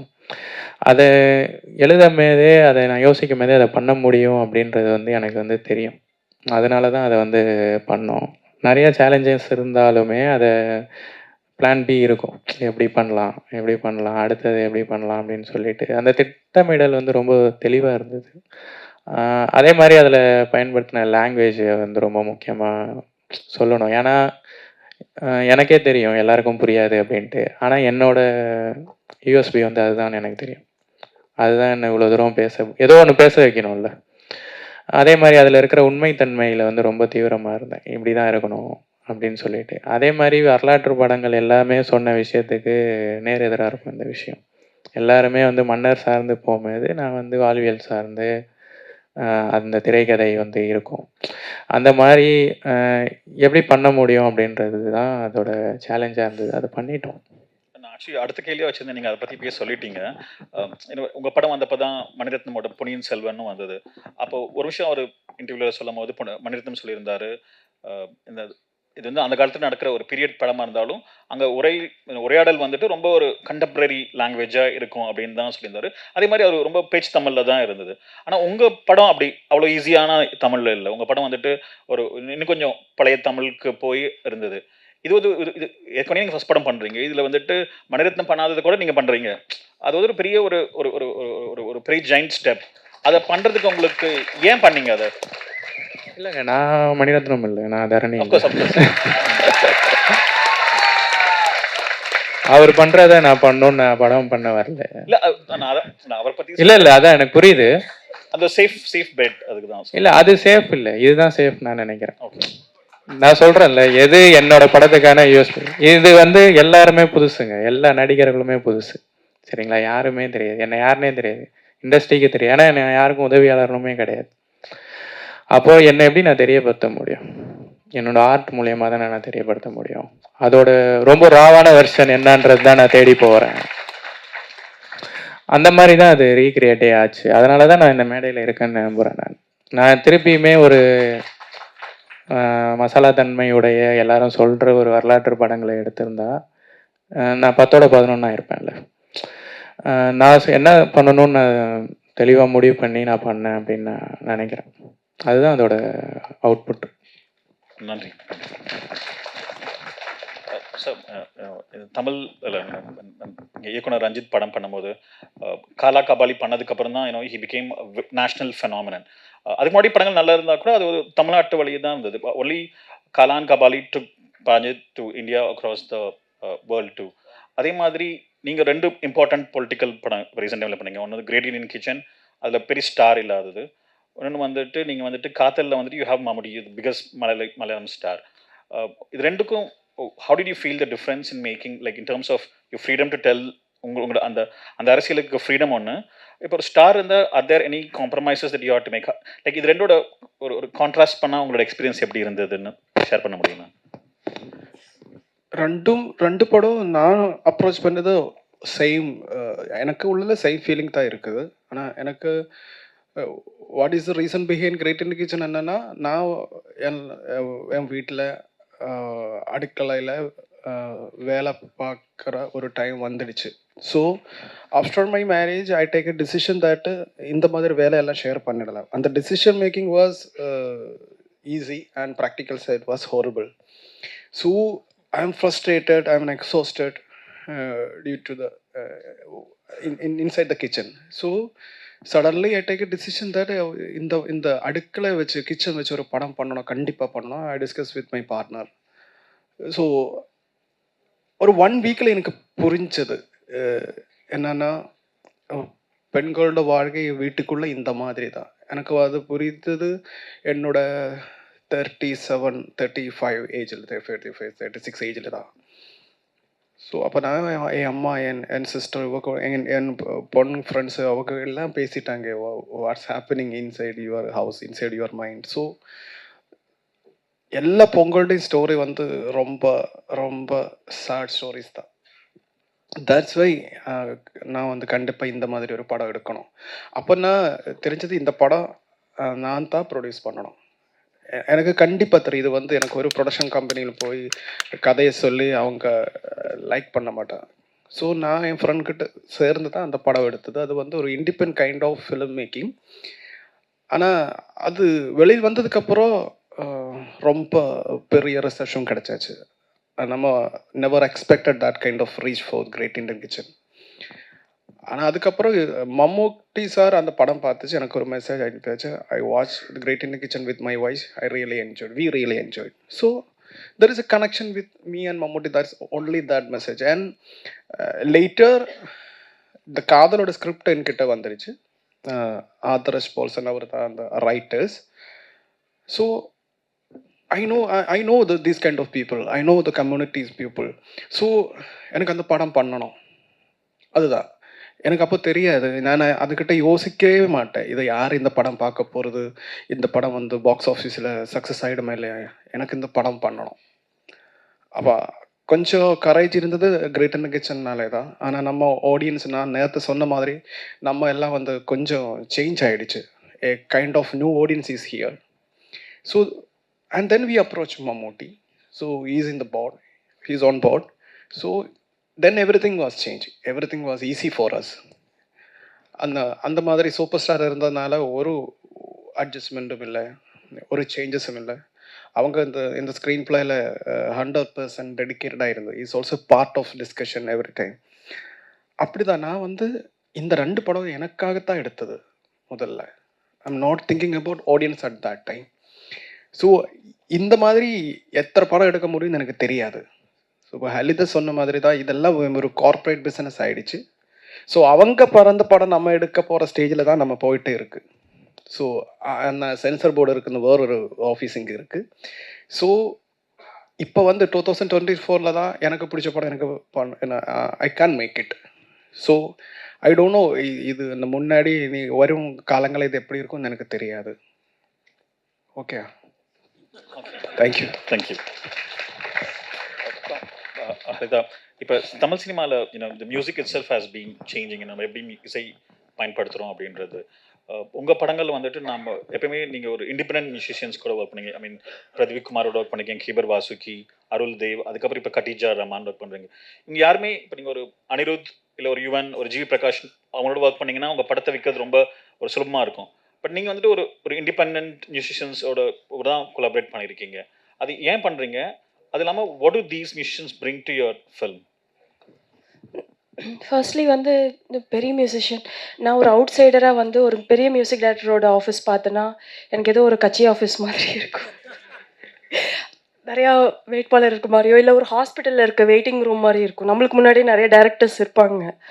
ஸோ எனக்கு அது எனக்கு ஒரு நல்ல ஒரு ஃபீல் கொடுக்கல. ஏன்னா நம்ம படத்தில் கொடுக்குற நம்ம ரெஃபரன்சஸ் ஆகட்டும், நம்ம பேசுகிற விஷயங்கள்லாம் கிளாஷ் ஆகிறதுக்கு வாய்ப்பு இருக்குமோ மற்ற படங்களுக்கு அப்படிங்கிற ஒன்றும் சொல்லப்போனால் அது ஒரு க்ரீடு தான். நம்ம படம் பண்ணும்போது அந்த கம்போசர் நம்ம கூடவே ட்ராவல் பண்ணணும், நம்மளுக்கான ஒரு இதில் இருக்கணும் அப்படின்னு. ஸோ அதனால தான் நான் அந்த மாதிரியான கம்போசர்ஸ் தேடி பண்ணது. அருள் தேவ் சார் பண்ணுறப்ப அவர் பறைன்னு ஒரு படம் பண்ணியிருந்தாரு. அப்போ நம்மளோட உரிமையெல்லாம் லைவாக ரெக்கார்ட் பண்ணி அவர் படங்களுக்கு யூஸ் பண்ணியிருந்தார். அப்போ நான் டிவி தேட்டரில் பார்த்தேன். ஸோ இந்த கம்போசரோட ஒர்க் பண்ணணும் அப்படின்னு சொல்லி அவர் சூஸ் பண்ணது. அதுக்கப்புறம் சில்லு கருப்பட்டி அப்போ எனக்கு அந்த படத்தோட தன்மை இருக்குல்ல, இவ்வளோ மென்மையான இருக்கப்போ நம்மள I love Pradeep Kumar gang. So அதனால் அவர் பாடல் மாதிரியே அவர் மியூசிக் இருக்கணும். எனக்கு அப்போ மியூசிக்கில் அவர் எவ்வளோ தூரம் ஸ்ட்ராங்னு தெரியாது. பட் அந்த படம் ஃபுல்லாகவே அவர் ஹம் பண்ணி வச்சுட்டா கூட எனக்கு போதுமானதாக இருக்கும் அப்படின்னு நினச்சி தான் நான் பிரதீப் குமார் அது நினச்சதை விடவும் சூப்பரான அவுட்புட் கிடைச்சதுன்னு வச்சுக்கோங்களேன். இப்போ கேபர் ஆக்சுவலாக ப்ரொடியூசர்ஸ் தான் ரெஃபர் பண்ணாங்க. அதுக்கப்புறம் அவர் அந்த லொக்காலிட்டியிலேருந்து வந்தனால அவரால் நிறைய ரெசனேட் பண்ண முடிஞ்சுது, அவர் நிறைய இன்புட் கொடுக்க முடிஞ்சுது. ஸோ அவர் எனக்கு இதாக இருந்தது. ஸோ அந்த மாதிரி இப்போ மின்மினி அப்போது டெஃபினட்டாக அது ஒரு ஃபீமேல் கம்போசர் இருந்தால் நல்லாயிருக்கும்னு நினச்சேன். அந்த படத்தோட சென்சிபிலிட்டிஸ்க்கு கண்டிப்பாக ஒரு ஃபீமேல் கம்போசரால் தான் அதை கொண்டு வர முடியும். ஸோ அது நடந்துச்சு, எனக்கான அவுட்புட் கிடச்சிச்சுன்னு நான் சொல்கிறேன். ஸோ இதுதான் ரீசன்ஸ் நான் கொஞ்சம் அவங்களோட பர்சனலான ஸ்பேஸில் ஒர்க் பண்ணணும்னு நினச்சது. அண்ட் அதோட சேர்ந்து நான் சமகாலத்தில் ரொம்ப கரேஜியஸான, ஏன்னா மின்மினி கரேஜ் பற்றி பேசும்போது சார் தான் ஞாபகம் வந்துச்சு. கிரேட் இண்டியன் கிச்சன் ரிசப்ஷன் சூப்பராக இருக்குன்னு சொல்கிறாரு. பட் அதுக்கு முன்னாடி இருந்த ஸ்ட்ரகிள், எந்த ஓடிடி பிளாட்ஃபார்மும் அதை ஸ்ட்ரீம் பண்ணாமல் பண்ண விஷயங்கள், அந்த ஸ்ட்ரகிள் இருக்கு இல்லையா, அது தாண்டி அப்படி அது வேலி தாண்டி அந்த படத்தை கொடுத்து இவ்வளோ தூரம் ஜெயிக்க வச்சதுங்கிறது மிகப்பெரிய ஒரு கரேஜியஸான மூவ் நினைக்கிறேன். அதை அக்னாலேஜ் பண்ணணும்னு நினச்சேன். தேங்க்யூ. பத்ரன், நம்ம எப்பயுமே தமிழ் சினிமாவில் சொல்லுவாங்க, எதை பண்ணாலும் அது A centre, B centre, C centre, எல்லா சென்டருக்கும் புரிகிற மாதிரி இருக்கணும். ஏதாவது ஒரு சின்ன காம்ப்ளெக்ஸ் சொன்னால் கூட அதெல்லாம் வேணாம், கொஞ்சம் சிம்பிளாக்கிருங்க அப்படின்ற ஒரு ஒரு ஒரு ஒரு ப்ராடான ஒரு ஒரு ஒப்பீனியன் இருக்குது. இப்போ உங்கள் படங்கள் நீங்கள் இரும்புத்திரையில் டார்க் நெட் பற்றி பேசியிருப்பீங்க, ஹீரோவில் லொபோட்டோமி, பேட்டன்ட் வயலேஷன் பற்றி பேசியிருக்கீங்க, சர்தாரில் பிளாஸ்டிக் பாட்டிலோட யூஸ் பண்ணியிருக்கீங்க. இது ஒரு ஒரு ஆல்மோஸ்ட் ஒரு ஒரு ரொம்ப சயின்டிஃபிக்கான டீட்டெயில்ஸ் உங்கள் படத்தில் அடிக்கடி நீங்கள் யூஸ் பண்ணுறீங்க. இது ஒரு பாமர மக்களுக்கு புரியாமல் போயிருமா? ஐ மீன் நீங்கள் சொல்கிற முக்கியமான விஷயம் தான் சயின்டிஃபிக், இருந்தாலும் இந்த லாங்குவேஜும் நீங்கள் கொஞ்சம் ஒரு டிஃபிகல்ட் லாங்குவேஜ் கூட சூஸ் பண்ணிக்கிறீங்க. அது எப்படி நீங்கள் எவ்வளோ அதை சூஸ் பண்ணுறதுக்கு காரணம் என்ன? இது பாமர மக்களுக்கு இது புரியாமல் போயிருமான்னு ஒரு பயம் இருக்கா? How to you navigate that space? இல்லை, அதான் போன இது ஆற்றுல ஒரு கால் சேத்துல ஒரு காரில் வர பிரச்சனை தான் அதெல்லாம். பட் எனக்கு என்னன்னா ஒரு எமோஷன் கூட சேர்ந்து ஒரு இன்ஃபர்மேஷனை நீங்கள் கேரி பண்ணும்போது, எமோஷன் வேணுன்றவங்க எமோஷனை வாங்கிட்டு போயிடுவாங்க. இன்ஃபர்மேஷன் வேணுன்றவங்க இன்ஃபர்மேஷனே கேட்பாங்க. அவ்வளோதான். சில பேருக்குலாம் வந்துட்டு நான் சொல்கிற இன்ஃபர்மேஷன் வந்துட்டு தலைக்கு மேலே எங்கேயோ போயிடும். அது ஒரு செட் ஆஃப் ஆடியன்ஸ்க்கு அந்த இன்ஃபர்மேஷன் மேட்டரே கிடையாது. ஆனால் ஏதோ ஒரு எமோஷன் அவங்க பிடிச்சிட்டு அந்த படத்தை பார்த்துட்டே வருவாங்க. ஆக்சுவலாக வந்து நான் இரும்பு திரை பண்ணும்போதே வி டிட் ஒன் எக்ஸ்பெரிமெண்ட். அதாவது வந்துட்டு கிட்டத்தட்ட ஒரு 50-55 பேர் எனக்கு சுத்தமாக யாருன்னே தெரியாது. ஒரு இரும்பு திரை பண்ணிகிட்டு இருக்கும்போது ஒரு ஆட்டோக்காரர் வந்து சர்வரை டெலிவரி பண்ண வந்தார். அந்த ஆட்டோக்காரர் படத்தை ஃபுல் படத்தை உட்காந்து போட்டு காட்டினேன். அதுக்கப்புறம் ஒரு ஆஃபீஸ் பாய்க்கு படத்தை போட்டு காட்டினேன். இந்த மாதிரி வந்துட்டு கம்ப்ளீட்லி டிஃப்ரெண்ட் சினிமாவுக்கு சம்மந்தமே இல்லாதவங்களுக்கு வந்து அந்த படத்தை போட்டு காட்டும்போது நான் ஒரு புரிதல் ஒன்று புரிஞ்சுக்கிட்டேன். நாம் எடுக்கிற படம் வர அவங்க பார்க்குற படம் வேற. அவங்க வேற ஏதோ படம் பார்த்துட்டு இருக்காங்க. நிஜமா அவங்க வேற ஏதோ படம் பார்த்துட்டு இருக்காங்க. நம்ம ஒரு படம் எடுத்துட்டு இதுதான் அவனுக்கு போய் சேரப்போகுதுன்னு நினைக்கணும்னா வேற படம் பார்த்துட்டு இருக்கான். என்னென்னமோ பார்க்குறான். இது சூப்பராக இருந்துச்சுன்றான். டே அதில் ஒன்றுமே இல்லையடா அப்படின்னு எனக்கு. ஆனால் அது அவன் ரொம்ப பிடிச்சிருக்கு. ஸோ அவன் லேயர்ஸ் அந்த அந்த லேயரில் ஏதோ ஒரு இடத்துல ஏதோ ஒரு எமோஷனில் எங்கேயோ அவன் கனெக்ட் ஆகிட்டான். ஓகேவா? ஸோ அந்த ப்ராசஸில் வந்து நான் என்ன தெரிஞ்சுக்கிட்டேன்னா, நாம் வந்து என்ன படத்தை அவங்கள பார்க்க வைக்கணுன்றது வந்து நம்மளோட நோக்கம் கிடையாது. நமக்கு இதெல்லாம் தெரியும். ஒரு ஃபார்மேட் ஒன்று இருக்குது. அதில் டெலிவர் பண்ணுவோம். அதில் ஆற்றுல அடிச்சுட்டு வரது வரட்டும், எல்லாம் அப்படியே போகிறது போகட்டுன்ற ஒரு மூடில் தான் நான் வந்து இது வரைக்கும் படம் பண்ணியிருக்கேனே தவிர, நம்ம இதை இப்படி கன்வே பண்ணால் இந்த மாதிரி ஒரு டெக்னிக் வச்சு கன்வே பண்ணால் அவங்களுக்கு புரிஞ்சுன்றது எனக்கு சத்தியமாக இது வரைக்கும் தெரியாது. அது எனக்கு தெரிஞ்ச ஒரு விஷயம். அது இந்த ஃபார்மேட்டில் கொடுக்குறேன். அது ஏதோ ஒரு பேலட்டபிளில் கொடுக்கணும்னு நினைக்கிறேன். அந்த எண்ணம் அதை எப்படியோ கொண்டு போய் அந்த இன்ஃபர்மேஷனை சேர்த்துரும் அப்படின்றது தான் என்னுடைய பாயிண்ட்டாக இருந்தது. நன்றி. தனி, உங்களோட படம் இன்ஃப்ளூயன்ஸ் பற்றி சொல்லுங்கள். நீங்கள் ஒரு ஃபில்ம் மேக்கராக இருக்குது. இப்போ நீங்கள் ஒரு சர்டன் கன்விக்ஷனில் இந்த 2 படம் பண்ணியிருக்கீங்க. இப்போ இதுக்கப்புறம் ஒரு ரிசப்ஷன் இந்த படங்களுக்கு இருந்திருக்கு.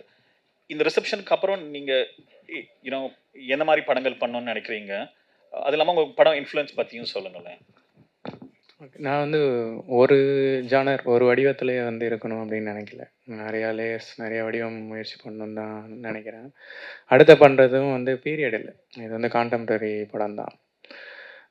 இன்ஃப்ளூயன்ஸ் மெயினாக வந்து நான் படம் அவ்வளோவா பார்க்க மாட்டேங்க. படிக்கிறேன். இப்போது யாத்திசை ரொம்ப அடிப்படை வந்து லிட்ரேச்சர் தான்னு வச்சுக்கோங்க. அந்த மாதிரி படிக்கிறது, அந்த இன்ஃப்ளூயன்ஸ் தான் அதிகமாக இருக்கும் அப்படின்னு நான் நினைக்கிறேன் எனக்கு. அதுக்கப்புறமா நிறையா பார்த்துட்டே இருக்கோம்ல, இதுதான் அப்படின்னு பர்ட்டிகுலராக இல்லை.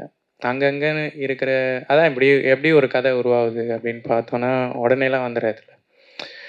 இப்போது யாத்திசையே எடுத்துக்கிட்டோம் அப்படின்னா, நான் ஒரு 10 வருஷம் முன்னாடி ஒருத்தர்கிட்ட பேசின ஒரு கதை தான். அந்த ஒரு கேரக்டர் வந்து மலைக்கு மேலே ஏறி போயிட்டு அது ஒரு பால் மாதிரி ஒன்று சாப்பிடுவான் பாருங்கள். அது நான் கிராமங்கள்லாம் சுற்றும் போது அங்கே ஒரு பழங்குடி வந்து சொன்னார். தேன் எடுக்கிற மாதிரி இப்படி ஒரு பழக்கம் இருக்குது. மாடு வந்து கன்று போட்டுச்சு, கன்று இறந்துச்சுன்னா பாலை அது பீச்சிரும். அந்த பாலை எடுத்து சாப்பிடுவாங்க, புரதம். இது வந்து எனக்கு இந்த படத்துக்குன்னு இல்லை, ஒரு 10 வருஷத்துக்கு முன்னாடி நான் எனக்கான அனுபவத்தில் அது கிடைக்கும் போது அதை நான் இங்கே வந்து ப்ளேஸ் பண்ணிக்கிறேன்.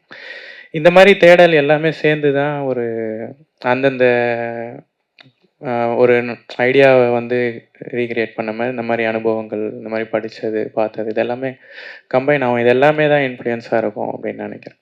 அந்த மாதிரி தான் வந்திருக்கும் எனக்கே தெரியாமல். நன்றி. நன்றி சார். ஒரு தியேட்டர், உங்களை வந்துட்டு ஒரு ஃபெமினிஸ்ட் ஃபில்ம் மேக்கர்னு நிறைய கிரிட்டிக்ஸ் சொல்கிறாங்க. ஆனால் தியேட்டரில் வர ஆடியன்ஸ் இருக்காங்களே, ஒரு ப்ரைமர்லி ஒரு யங் மேல் ஆடியன்ஸ் தான் வீட்டை விட்டு தியேட்டருக்கு போயிட்டு வராங்க. ஒரு விமன் ஆடியன்ஸ் கம்பேர் பண்ணால் மேல் ஆடியன்ஸ் தான் தியேட்டருக்கு நிறைய வந்துட்டு இருக்காங்க. உங்கள் படங்கள் அடிக்கடி விசிய விமன் ஒரு ஃபீமேல் பெர்ஸ்பெக்டிவ் இருக்குது. அதில் உங்களுக்கு ஒரு பயம் இருக்கா? லைக் என்ன, தியேட்டரில் வர ஆண்கள் வராங்க, நம்ம அவங்களை கிரிட்டிக் பண்ணி தான் காசு கொடுத்து வந்து கிரிட்டிசிசம் வாங்கிட்டு போவானா அப்படின்ற ஒரு பயம் உங்களுக்கு இருக்கா? How to you look at this? பயம் இல்லை.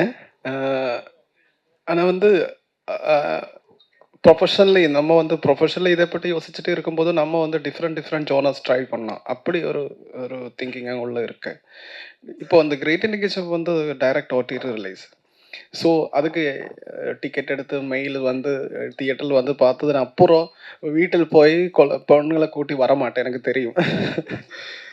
பட் அது வந்து ஓடிடி வந்ததுனால அதுக்கு உங்கள் சொல்ல விஷயத்தில் ஒரு பதில், இன்ட்ரெஸ்டான ஒரு விஷயம் இருக்குது. That's most memorable thing in my life. ஆனால் வந்து இந்த கிரேட் இண்டியன் கிச்சன் எல்லா மேஜர் பிளாட்ஃபார்ம்ஸ் ரிஜெக்ட் பண்ணியாச்சு, எல்லா டெலிவிஷன் சேனல்ஸும் ரிஜெக்ட் பண்ணியாச்சு.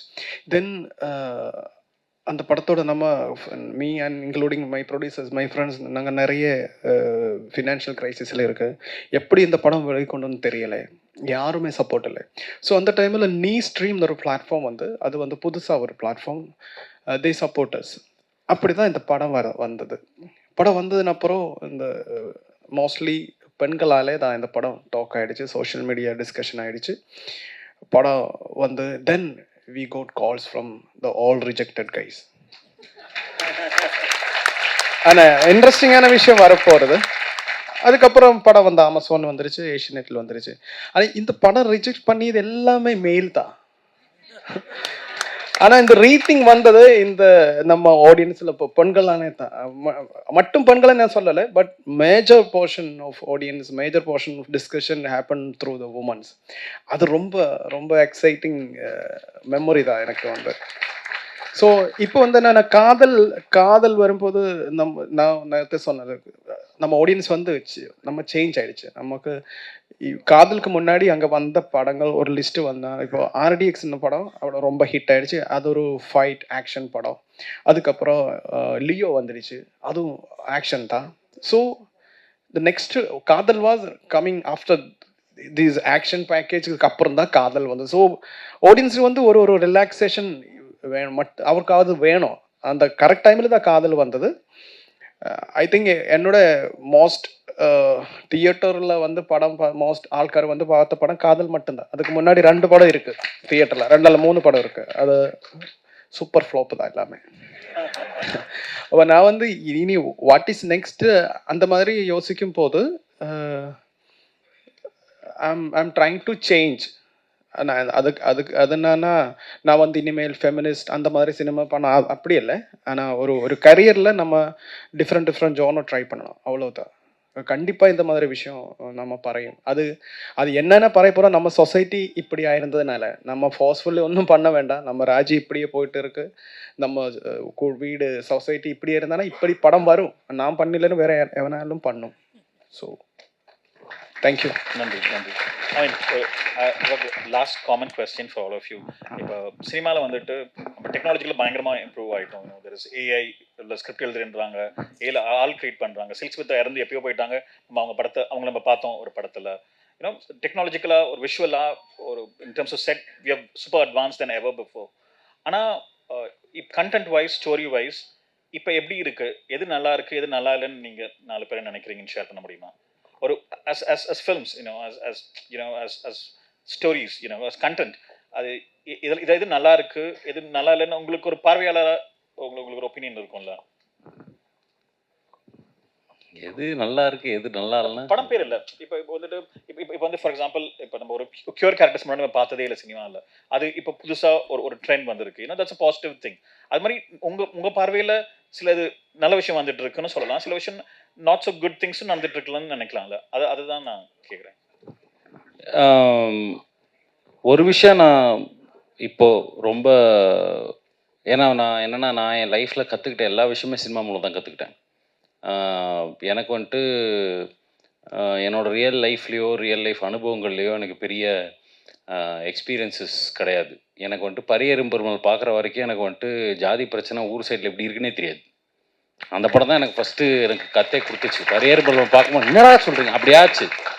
அது வரைக்கும் நான் பாட்டுக்கு இங்கே வெல் ஷெல்டர்டாக இங்கே வந்து ஜாதி பிரச்சனைனாலே வந்துட்டு என்ன சொல்கிறது, ஹீரோ வந்துட்டு ஹீரோயினை அவங்க அப்பாவுக்கு தெரியாமல் கூப்பிட்டு ஓடுறது, இவ்வளோதான் எனக்கு தெரியும். அவ்வளோதான் எனக்கு நிஜமாக தெரியும். நான் அவ்வளோதான் சினிமா பார்த்துருக்கேன். எனக்கு எல்லாமே கற்றுக் கொடுத்தது வந்துட்டு சினிமா தான். ஸோ எனக்கு வந்து என்னோட பொலிட்டிக்கல் அறிவு, என்னோட அரசியல் அறிவை வந்து தூண்டுறதும் அதை வந்துட்டு உருவாக்குறதும் சினிமா இருக்குது. ஸோ அது எனக்கு வந்துட்டு இன்றைக்கி இருக்கக்கூடிய அந்த ட்ரெண்ட் எனக்கு ரொம்ப பிடிச்சிருக்குன்றான். அரசியல் பேசுகிறது இருக்குல்ல சினிமாவில், அது ரொம்ப ஸ்ட்ராங்காக அந்த ட்ரெண்ட் வந்து எனக்கு ரொம்ப பிடிச்சிருக்கு. நம்ம எவ்வளோ ஸ்ட்ராங்காக ஒரு அரசியல் பேசுகிறோமோ அதுக்கு எதிராகவே ஒரு அரசியல் ஒன்று பேசுகிறாங்களா அதே சினிமாவில், அது எனக்கு சுத்தமாக பிடிக்கல. ஆனால் பார்க்கறது ரசிக்கிறேன். அவங்க ரொம்ப கஷ்டப்பட்டு அந்த படத்தெல்லாம் எடுக்கும்போது எனக்கு ரொம்ப ஜாலியாக இருக்கு. அந்த படத்தோட ட்ரெய்லரை பார்க்கறது, அந்த படத்தோடைய போஸ்டரை பார்க்குறதெல்லாம் பார்க்கும்போது அடடா ஆஹா ஒரு பேரானந்தம் அதில் உருவாகுது. ஸோ இதுதான் எனக்கு இப்போ இருக்க கரண்ட் சிச்சுவேஷனே மண்டைக்கு தோணுது. இதுதான். நீங்கள் இல்லை எனக்கு புரியலங்க, இன்னொரு வாட்டி கேளு. இல்லை இல்லை யூனோ இப்போ நம்ம டெக்னாலஜிக்கலாக பயங்கர இம்ப்ரூவ் ஆகிட்டோம். பட் இன் டர்ம்ஸ் ஆஃப் ஒரு கண்டென்ட் ஸ்டோரி எந்த கதைகள் சொல்கிறோம்ல சில நல்ல டெவலப்மெண்ட்ஸ் இருக்குது. அதான் நான் சொன்னேன். முன்னாடி நம்ம ஒரு ஒரு கியூர் கேரக்டர்ஸ் நம்ம சினிமாவில் பார்த்ததே இல்லை. ஒரு ஒரு ஒரு கே ஆண் ஒரு ஹீரோவான நம்ம சினிமாவில் வந்ததில்லை. அது இப்போ சாத்தியமாக இருக்குது. அது ஒரு நல்ல டெவலப்மெண்ட். அது மாதிரி உங்களோட பார்வையில் இதெல்லாம் நல்ல டெவலப்மெண்ட்னு நினைக்கலாம். சில விஷயம் இதெல்லாம் நல்லா இல்லை, இது கொஞ்சம் மாற்றலாம் அப்படின்னு ஒரு பார்வையாளரை நீங்கள் பார்ப்பீங்க இல்லை சினிமாவை, இப்போ இருக்க கண்டெம்பரரி சினிமாவை? இல்லை அதான் எனக்கு முதல்ல வந்து என்னென்னா சினிமா வந்து லாங்குவேஜ் தான். இல்லை அந்த லாங்குவேஜ் வந்து சரியாக பயன்படுத்தும் போது அது நல்லதோ கெட்டதோ அதை வந்து என்கேஜ் பண்ணிடலாம். ஃபஸ்ட்டு வந்து என்கேஜ் பண்ண வைக்கணும். அது வந்து ஒரு லாங்குவேஜால் தான் முடியும். அதை வந்து சரியாக எல்லாமே ஃபார்முலாஸ் இருக்குது. கிட்டத்தட்ட ஃபார்முலா பிரேக் பண்ணலாம், அதெல்லாம் ஓகே. பட் ஆனால் ஒரு ஒரு வடிவம் தன்மை இருக்குது. அது மூலியமாக பண்ணும்போது அதை என்கேஜ் பண்ண வைக்கணும்னு வச்சுக்கோங்க. இன்னொன்று வந்து என்னென்னா ஓடுற படங்கள் எல்லாம் நல்ல படம், அப்புறம் ஓடாத படங்கள்லாம் நல்ல படம் இல்லை அப்படின்ற இடத்துல வர முடியாது. ஒன்று. இன்னொன்று வந்து நான் படிக்கிற காலத்தில் எங்கள் சார் வந்து ஒன்று சொன்னார், அதுதான் கரெக்டாக இருக்கும்னு நினைக்கிறேன். மக்கள் பார்க்குறான்ல, அவன்லாம் வந்து இன்டலெக்சுவலாக வந்து படம் பார்க்க மாட்டான். இப்போ ஒரு டாக்டரோட இன்டலெக்சுவல் தன்மை வந்து அவன் ஃபீல்டில் தான் அவன் கொடுக்க முடியும். அவன் டாக்டராக இருக்கும்போது தான் இன்டலெக்சுவலாக இருப்பான். அதை விட்டுட்டு அவன் ரிலாக்ஸ் பண்ணுறதுக்கு தான் படத்துக்கு வருவான். அவன் வந்து ஒரு மசாலா படத்தை வந்து ரசிக்க முடியும். ஆனால் அவன் இன்டலெக்சுவல் இல்லைன்னு சொல்ல முடியாது. அவனோட ஃபீல்டில் அந்த இன்டலெக்சுவல் தன்மை போயிடுது. மூவி பஃபாக மூவி கிரிட்டிக்காக ரொம்ப இருக்கிறவங்க வந்து கம்மி தான். அவங்க வந்து படம் ஒண்டி தான் பார்ப்பாங்க. ஏன்னா அவங்களோட இன்டலெக்சுவல் தன்மை வந்து அவங்க அங்கே தான் இருக்கும். அதனால் ஒரு படம் ரிலீஸ் ஆகும்போதே சமகாலத்தில் அது ஓடலை அப்படின்றதுக்காக வந்து அது நல்ல படங்கள் இல்லை அப்படின்ற அர்த்தம்க்கு நம்ம வர முடியாது. அதனால் அந்த மாதிரியான படங்களை எடுக்க வேணாம் அப்படின்ற இடத்துலையும் நம்ம இருக்க முடியாது. ஒரு கிரியேட்டர் வந்து மக்களுக்கு ஆப்போசிட்டாக தான் யோசிக்கிறான். அவன் வந்து எனி டைம் சினிமாவை தான் யோசிக்கிறான். சினிமா பண்ணணும், அவன் வடிவத்தை தான் யோசிக்கிறான்ல. ஓவியர் வந்து வரைகிறத எப்படி பண்ணலான்னு நினைக்கும் போது டைரக்டர் வந்து எப்படி சினிமாவை எடுக்கலாம் அப்படின்றது தான் நினைக்கலாம். இப்போ இதுலேயுமே வந்து அவனோட புரிதலுக்கு அவன் எது அவனுக்கு இப்போது நம்மளுக்கு நம்ம கருத்தியலுக்கு எதிராக ஒருத்தன் படம் எடுக்கிறான்னு வச்சுக்கோங்களேன், அவனுக்கு அது சரிதான், நம்ம தான் அதை எதிர்க்கிறோம். அப்போது ஒரு கருத்து பிறக்கும் போது அதை அக்செப்ட் பண்ணிக்கிட்ட போது வேறு ஒரு கருத்து பிறக்காது. அதை எதிர்க்கும் போது தான் இன்னொரு ஃபார்ம் ஒன்று வருதில்லை, இன்னொரு விஷயம் வருதில்லை. இது பேலன்ஸ் ஆகி போயிட்டே தான் இருக்கணும் அப்படின்னு நினைக்கிறேன். அப்போ தான் அது வந்து ஒரு சுழற்சியை ஏற்படுத்தும். அதுக்கப்புறம் தான் அது வந்து ஒரு விஷயம் உருவாக்கும். அதனால் அது பேலன்ஸ்டாகி போயிட்டே தான் இருக்கும். இது வேணும் இது வேணாம் நம்மளால சொல்ல முடியாது. அந்த சக்தி நம்மளுக்கு இல்லை அப்படின்னு நினைக்கிறேன். நம்ம பண்ணுற வேலையை நம்ம பண்ணோம், அவ்வளோதான். நன்றி நன்றி சார். ஆக்சுவலி எனக்கு தெரியாது எந்த மாதிரி படம் பண்ணணும் நெக்ஸ்ட்டு. எவ்வளோ இயர் இந்த இண்டஸ்ட்ரியில் நிற்க முடியும் அதுவும் எனக்கு புரியாது. என்ன விஷயம் இருந்தாலும் ஹியூமன்ஸை அவங்கள டச் பண்ண விஷயம், அவரை கனெக்ட் பண்ணின விஷயந்தான் எந்த காலத்திலும் அந்த படம் நிற்கும். அப்படி அது அது மட்டும்தான் எனக்கு தெரியும். இப்போ வந்து ஓடிடியில் அல்லங்க வெப் சீரிஸ் அங்கே எல்லாம் ஏஐ இம்ப்ளிமெண்ட் பண்ணியாச்சு. ஹவு இட்ஸ் ஒர்க்ஸ், ஆடியன்ஸுக்கு இது எப்படி ஒர்க் ஆகிக்குமா இல்லையா அந்த மாதிரி எல்லாம் இருக்குது. பட் நம்ம வந்து படம் பண்ணது writing cinema with my heart. அதுதான் வேறொரு ஹார்ட்டில் கனெக்ட் ஆகுது, வேறொரு ஹியூமன் பீயிங் கனெக்ட் ஆகுதா, அவ்வளோதான் எனக்கு தெரியும். அதுக்கு மேலே எனக்கு நோ ஐடியா. நன்றி. Thank you. And one more thing, and this is last question. Thank you for this only because PK Rosina, she's from Kerala. இங்கே தமிழ்நாடு சென்னையில் அவ பேரில் இந்த மாதிரி ஒரு ஃபிலிம் ஃபெஸ்டிவல் நடத்துது. I respect you guys. Thank you.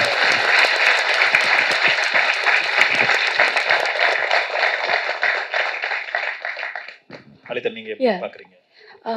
Technology நிறையா வந்துட்டுருக்கு. ஸ்டோரிஸ் அதுக்கு வந்துட்டு கை கொடுக்குதா? ஏன்னா அது கை கொடுக்காம இருந்தால் நம்ம வெறும் டெக்னாலஜி, அது வெறும் ஸ்டைல் தான் பார்ப்போம், சப்ஸ்டன்ஸ்க்கான இது இல்லாமல் இருக்கும். பட் நான் நம்புறது நிறைய கண்டென்ட் ட்ரிவன் ஃபிலிம்ஸ் வந்துட்டுருக்கு அப்படின்ட்டு தான். ஸோ இதில் நல்ல விஷயமா என்ன வந்திருக்குன்னா, இப்போ சார் முன்னாடி சொல்லும்போது நம்ம நிறைய தப்பு பாஸ்டில் பண்ணியிருக்கோம், அதெல்லாம் இப்போ நம்ம கரெக்ட் பண்ணிகிட்ருக்கோம் சினிமாவில். அது ரொம்ப வேலிடாக இருந்தது. அதுக்கான ஸ்பேஸ் நம்மளுக்கு இங்கே இப்போ கிடச்சிருக்கு. ஸோ அதனால ஆப்வியஸாக நிறைய பொலிட்டிக்கல் ஃபிலிம்ஸ் பார்க்குறது சந்தோஷமாக இருக்குது. ஏன்னா இதுக்கு முன்னாடி வந்துட்டு நான் ஹாலிவுட்டில் அந்த மாதிரி லைக் அதர் லாங்குவேஜில் தான் பார்த்துருக்கேன். ஸ்பைக் லீ படம் பார்க்கப்போ, இல்லை ஒரு நல்ல சோஷியல் கமெண்ட்ரி இருக்குது. கென் லோச் படம் பார்க்குறப்போ அந்த மாதிரி இருக்கும். இப்போ பா ரஞ்சித் அவர்கள் படமாகட்டும், மாரி செல்வராஜ் படங்களாகட்டும், இதெல்லாம் வந்ததுக்கப்புறம் நம்மளுக்கு வந்துட்டு ஒரு ஒரு ஒரு உந்துதல் இருக்குது. நம்ம தைரியமாக நம்ம நினைக்கிறது சொல்லலாம், அந்த மாதிரிலாம் ஒரு நல்ல விஷயம் இருக்குது. பட் அதே நேரம் எனக்கு இது என்ன ஒரு இதுனா, ஒரு போலியா, ஏன்னா இது வேலிடேட் பண்றாங்க மக்கள் அப்படிங்கறனால இது ஒரு ட்ரெண்ட் அப்படின்னு நினைச்சிட்டு என்ன பண்ணணும், அவங்க ஜென்யூனா அவங்களுக்கு இன்டென்ஷன் இல்லாம சும்மா இந்த இன்னொரு போட்டோ காமிச்சாலே கை தட்டுவாங்க, அந்த கைத்தட்டலுக்காக நம்ம ஒரு போட்டோ வைக்கலாம் அப்படின்ட்டு போலியா சில பேர் பண்றாங்க. அது இருக்கக்கூடாது, அதை ஈஸியா தெரிஞ்சிருவாங்கன்னு நினைக்கிறேன். ஸோ ஜென்யூனா நீங்க நினைக்கிறது பண்ணணும். இது ஒரு ட்ரெண்டா பார்க்கக்கூடாது. இது வந்து பாசிட்டிவா நடந்த விஷயம், நம்மளுக்கு ஹெல்த்தியா நடந்த விஷயம். இதை தயவு செஞ்சு ஒரு ட்ரெண்டுன்னு நினைச்சு நீங்க மனசுல வேற ஒரு சிந்தனையை வச்சுட்டு கைத்தட்டலுக்காக இது ஒன்று காமிக்கிறது தப்புன்னு நினைக்கிறேன். அப்புறம் மித்ரன் அவர்கள் வந்து எதிர்கருத்து இருக்க படங்கள்லாம் பார்த்து இவ்வளவு ஃபன் ஆயிருக்காருன்னு நினைக்கும் போது நானும் அதெல்லாம் பார்க்கணும், ஃபன்னா இருக்கணும்னு நினைக்கிறேன். ஸோ நான் எதுவுமே பார்த்தது இல்லை, அட்லீஸ்ட் அந்த ஃபன் ஃபேக்டருக்காவது பார்க்கணும். நன்றி. நம்ம ஒரு ஃபியூ ஆடியன்ஸ் கொஸ்டின்ஸ்க்கு ஓப்பன் பண்ணலாம்.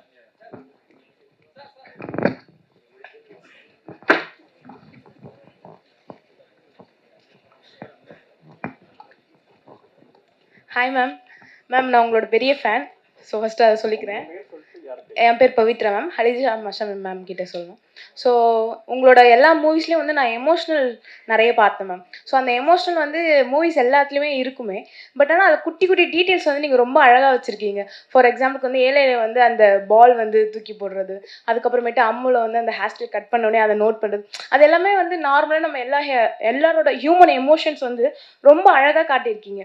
ஒரு காமனாக காட்டாமல் அதில் குட்டி குட்டியாக நம்மளுக்கு என்ன தேவையோ அதை காட்டியிருக்கீங்க. இதெல்லாம் எங்கேருந்து எடுக்கிறீங்க, இன்ஸ்பயர் ஆகுறீங்க, இல்லை உங்களுக்கு அதுக்குள்ளே இருக்கா, அதுதான் நீங்கள் எக்ஸ்பிரஸ் பண்ணுறீங்களா? அந்த ட்ரிக்கு சொன்னீங்கன்னா நாங்களும் அப்படியே கற்றுப்போம். ட்ரிக் இல்லை, இப்போ உங்கள் ஃப்ரெண்ட்ஸை நீங்கள் எவ்வளோ தூரம் கவனிப்பீங்க இல்லையா? உங்கள் ஃப்ரெண்டு இந்த கம்மல் போட்டு வந்திருக்காங்க, இது பண்ணாங்க, உங்கள் ஃப்ரெண்டை நீங்கள் எவ்வளோ தூரம் ரசித்து கவனிப்பீங்களோ அந்த மாதிரி தான். அந்த நுவான்சஸ் வந்து நம்ம ரசித்து பண்ணுற படங்களில் நான் அது ஆட்டோமேட்டிக்காக அது வந்துடும். நான் ரொம்ப சென்சிட்டிவ் இந்த விஷயங்களில். எனக்கு வந்து தப்பான கலர் வந்து எனக்கு செட் ஆகலைனோ அது வந்து நான் ஷூட் பண்ண மாட்டேன். அந்த ஃப்ரேம்னு இருக்கும்போது அது எல்லாமே என் கண்ட்ரோலில் இருக்கணும்னு நினைப்பேன். ஸோ அந்த கமாண்ட் தான் இவென்ச்சுவலாக இத்தனை வருஷம் ஒர்க் பண்ணதில் அந்த வந்த கமாண்டில். ப்ளஸ் எனக்கு எப்போவுமே நீங்கள் சொல்கிறீங்க இல்லையா, நீங்கள் கவனிக்கிற அது கடத்து இருக்க முடியுதுங்கும் போது சந்தோஷமாக இருக்குது பவித்ரா. நன்றி மேம்.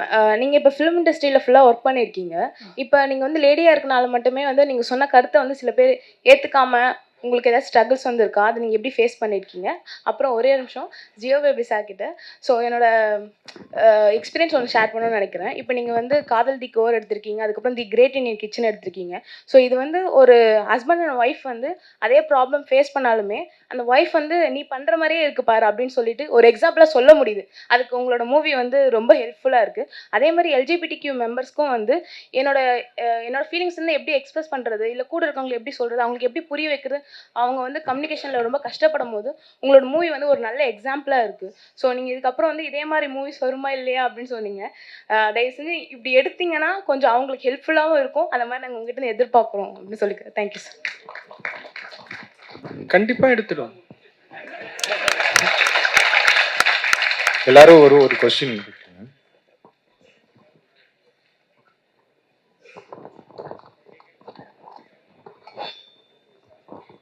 வணக்கம் சார். இப்போ சார் சொன்னாங்க ஆற்றுல ஒரு கால் சேத்துல ஒரு கால் வச்சிருக்கேன் அப்படின்னு சொன்னீங்க. ஆமாம் சொல்லுங்கள். இப்போ என்னென்ன நினைக்கிறேன்னா, நான் ஒரு யங் சயின்டிஸ்ட் அவார்டு வாங்கியிருக்கேன் சென்ட்ரல் கவர்மெண்ட் மூலமாக. ஏஐ டெக்னாலஜியை ஸ்க்ரீன் பிளேக்காக பண்ண முடியும் அப்படின்னு சொல்கிறேன். பட் இன்ன வரைக்கும் ஒரு 10 வருஷமாக போராடுறேன். இது வரைக்கும் யாரும் அது அக்செப்ட் பண்ணலை. நீங்கள் அக்செப்ட் பண்ண முடியுமா? ஏஐ டெக்னாலஜியை வச்சுட்டு ஸ்க்ரீன் பிளே பண்ணலாம். அப்படி பண்ணிட்டோம்னா 100% அந்த படம் வந்து ஆத்துலயும் இருக்காது சேத்துலயும் இருக்காது. ஆமா, அப்படி பண்ணணும்னு அவசியம் இல்லை. இதுக்கப்புறம் டெக்னாலஜி மாறிக்கிட்டே வருது இல்லை சார்? ஆமா, நம்ம தமிழ்நாட்டில் பொறுத்த வரைக்கும் ரிசர்ச்சுக்கு பெருசா, ஃபில்ம் இண்டஸ்ட்ரியை பொறுத்த வரைக்கும் ரிசர்ச்சுக்கு பெருசா இம்பார்ட்டன்ஸ் கொடுக்க மாட்டேன்றோம். எல்லா டிபார்ட்மெண்ட்லயும் R&D இருக்கு, இதுலயும் இருக்கு, பட் பெரிய அளவுல இல்லை. ஸோ இந்த R&Dயை நம்ம கரெக்டாக அப்ளை பண்ணோம்னா 100% நம்மளும் பெரிய பிளாக் பஸ்டர் ஹிட் கொடுக்க முடியும்னு நினைக்கிறேன். இல்ல, அது அதுதான் நீங்க நான் வந்து ஃபார்முலாலேருந்து தான் ஓடி வரணும்னு பார்க்குறேன். நீங்கள் ஃபார்முலா பக்கம் எனக்கு கூட்டு போய் விட்டுறீங்க போல இருக்கே. சார் சார் எல்லாமே சயின்ஸ் தான் சார் இங்க. கரெக்ட், எல்லாமே சயின்ஸ் தான். 100% மேக்ஸ். அது மேக்ஸ் கரெக்ட். சயின்ஸுக்கு மட்டுமே நம்ம வந்து இடம் கொடுத்துட்டு இருந்தோம்னா அப்போ ஆர்ட் எங்க போவோம்? இல்ல ஆர்ட்டோட சேர்ந்து மேக்ஸ் நீங்க அப்ளை பண்ணி பாருங்க. நீங்க இந்த மேத்தமெட்டிக்கல் ஆர்ட் வருமா? ஆமா ஆமா ஆமா 100%. அது புரியுது. அது எல்லாமே அதான் நான் சொல்றேன். அது என்னைக்கு நீங்க ஃபார்முலான்னு பேச ஆரம்பிச்சிட்டீங்கன்னா அதுக்கு ஒரு ஸ்ட்ரக்சர் உருவாயிருது இல்லையா? நான் அந்த ஸ்ட்ரக்சரை உடைக்க தான் போராடிட்டு இருக்கிறேன். நீங்க ஒரு ஏஐ வந்து ஒரு ஃபார்முலாக்குள்ளவோ ஒரு அல்காரிதம்குள்ளவோ போச்சுன்னா அந்த அல்காரிதம் ஒரு ஸ்ட்ரக்சரை கொடுக்கும். அந்த ஸ்ட்ரக்சர் வந்துட்டு கலையை கொடுக்காது. ஸ்ட்ரக்சரை உடைக்கிறது தான் ஆர்ட். நான் அப்படிதான் பார்க்குறேன். நான் வந்துட்டு அதை உடைக்க முயற்சி பண்ணிட்டு இருக்கேன் எனக்குள்ள ஃபர்ஸ்ட், அதுக்கப்புறம் தான் வெளில போய் அதை உடைக்க முடியும். ஸோ அதனால வந்து நீங்க முயற்சிகளை தொடருங்க. All the best. Sir, here is long. First, thank to Nilam Social, Nilam Publication, Nilam Books, and Kugai Library. This all social media channel bring me information. I am come. My name is Avinash Telang, and he is my friend Pratik Kambe. We are both coming from the Maharashtra state, district of Yavatmal. Just for the attend PK Rosie Film Festival. Sir, my question is, anyone can answer. Sir, what is the core concept of modern cinema regarding with Indian movie industry? Now cinema crossing boundaries like human to robot to sci-fi movie to AI movie. What about now Indian social problem like woman discrimination, physical handicap person, caste discrimination, minority fear?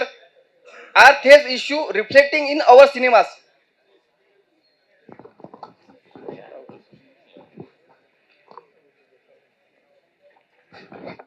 I guess everything is being addressed in modern cinema. That's how I see. It's not just the technology and AI that's been developing. It's also the stories and whatever you address, the discrimination, the women empowerment. Everything is being addressed in our cinema. I think. I mean, you get to watch our films, no? Hello Yes. Madam, நான் Dharni sir கிட்ட பேசணும்.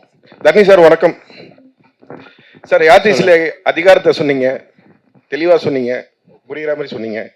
அடுத்த படமும் அதிகாரத்தை தெளிவாக சொல்லுவீங்களா, இல்லை அடிமைத்தனத்தை பற்றி சொல்லுவீங்களா? இல்லை, இப்போ தான் எழுதிட்டு இருக்காங்க, பார்ப்போம். பண்ணலாம். Okay, thank you.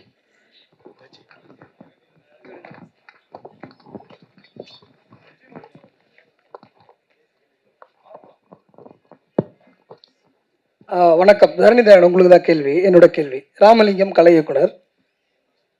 இப்போது மித்திரன் வந்துட்டு ஒரு கருத்து சொன்னார். இது மாதிரி வந்துட்டு சாதிய ஒரு முற்போக்கான படங்களுக்கு எதிராக ஆப்போசிட்டாக ஒரு படம் எடுக்கிறேன்னு சொல்லிட்டு தவறான படங்கள் வருது, அதை பார்த்தா எனக்கு நகைப்பாக இருக்குது, சிரிப்பாக இருக்குன்னு ஒரு கருத்து சொன்னார். அவர் சொன்ன கருத்து எதுன்றது எல்லாருக்கும் விளங்கும், உங்களுக்கு விளங்கி இருக்குன்னு நினைக்கிறேன். அடுத்து நீங்கள் ஒரு பதில் சொல்கிறீங்க, அது தெரிஞ்சுக்க விரும்புகிறேன். அதை எதை நோக்கி நீங்கள் எதை பாயிண்ட் பண்ணி சொன்னீங்கன்றதை தெரிஞ்சுக்க விரும்புகிறேன். அதாவது கருத்து வந்துட்டு முடிக்கும்போது அதை அப்படி முடிச்ச நீ அதெல்லாம் கேட்குறேன். கருத்து வந்துட்டு ரெண்டு கருத்தும் வரணும், அந்த கருத்தும் வரணும், இந்த கருத்தும் வரணும். அது ரெண்டும் பேலன்ஸ் பண்ணி நம்ம அதை உள்வாங்கிட்டு போனால் தான் அது ஆரோக்கியமாக இருக்குன்ற ஒரு கருத்தை சொன்னீங்க. அதாவது கருத்து என்பது இந்த சமூகத்துக்கு தேவையான கருத்து என்பது ஒன்று, ஓகேவா? சமூகம் என்பது அந்த சமூகத்துக்குள்ள பெண் சார்ந்த அரசியல், அதாவது பாலினம் சார்ந்த அரசியல், சாதிய சார்ந்த அரசியல், இது எல்லாமே அதுக்குள்ளே இருக்கும். அதுதான் வந்து இங்கே நடந்துட்டு இருக்கிற இப்போ அவர் சொன்ன விஷயங்கள் எல்லாமே அடக்குனது. அதுக்கான விடுதலை நோக்கி, அதுக்கான அரசியலை நோக்கி தான் இங்கே வந்து படங்கள் நடந்துட்டு இருக்கு. இன்னொன்று, அதுக்கு நாங்கள் வந்துட்டு ஆப்போசிட்டாக படம் எடுக்கிறேன்னு சொல்லிட்டு பெண்களை வந்து பின்னோக்கி நகர்த்தி செல்வதும் 50 வருடங்களுக்கு முன்னே, அதாவது கிட்டத்தட்ட 50 வருடங்கள் கிடையாது, 2000 வருஷத்துக்கு முன்னே அரசியலை உள்வாங்கி படங்கள் எடுக்கிறதுமான சூழல் இப்போ தமிழ் சூழல் நிகழ்ந்துட்டு இருக்கு. இப்போ நீங்கள் எந்த கருத்தை பேலன்ஸ் பண்ணி போகணுன்னு சொன்னீங்கன்றதை கொஞ்சம் விளக்குறீங்கன்னா நல்லாயிருக்கும். இல்லை, நான் பேலன்ஸ் பண்ணி போகணுன்னு சொல்லலை. அது இருங்க நான் சொல்கிறேன். புரியுது. நானுமே உங்கள் கருத்தை தான் ஏற்றுக்கிறேன், சரிங்களா? எது வரணும் அப்படின்றது வந்து நம்ம தான் முடிவு பண்ணுறோன்னு வச்சுக்கோங்க. நான் என்ன சொன்னேன்னா, அது அவங்கக்கிட்ட போயிட்டு சொல்கிறதுல என்ன ஆற்றலை நம்ம வந்து இப்போ அவன் பண்ணுறது வந்து வணிகம் சார்ந்து பண்ணுறான்னு வச்சுக்கோங்களேன். இப்போது இவர் சொல்கிற மாதிரி இன்னொரு படம் வருது நம்மளுக்கு எதிராக வர்றது வந்து நம்ம போயிட்டு அது வரக்கூடாதுன்னு சொல்கிறதுல நம்ம ஆற்றலை செலவழிக்கிறோமா, இல்லைனா வந்து நம்ம வந்து என்ன சொல்கிறோன்றதுல நம்ம ஆற்றலை செலவழிக்கும் போது நம்ம என்ன சொல்ல வரோம் அப்படின்றது தான் ரொம்ப முக்கியம் அப்படின்றத நான் சொல்கிறேன். அதை தான் நான் வந்து சொல்கிறேன்.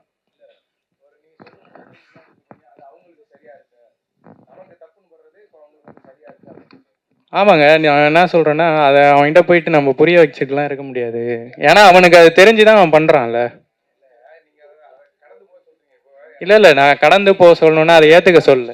இல்லை நான் அதான் இருங்க. நான் அதை கடந்து போக சொன்னால் அதை வந்து ஏற்றுக்க சொல்லல நான். அதை எதிர்த்து தானே நம்மளே படம் பண்ணிட்டு இருக்கோம். இல்லை ஒரு நிமிஷம். நம்ம வந்து ஆக்சுவலாக இங்கே சினிமா எடுக்கிறவங்களை எதிர்த்து படம் பண்ணல. அதை முதல்ல புரிஞ்சுக்கணும் நீ. இங்கே இல்லை நான் ஒரே நிமிஷம் பேசிடுறேன். இங்கே சினிமா எடுக்கிறவர்களை எதிர்த்து படம் பண்ணல. இந்த சமூகம் வேற ஒரு தளத்துக்கு நோக்கி போயிடக்கூடாது, வேற ஒரு அழிவை நோக்கி போயிடக்கூடாதுன்றதுக்காக படம் எடுத்துட்டு இருக்கிறோம்.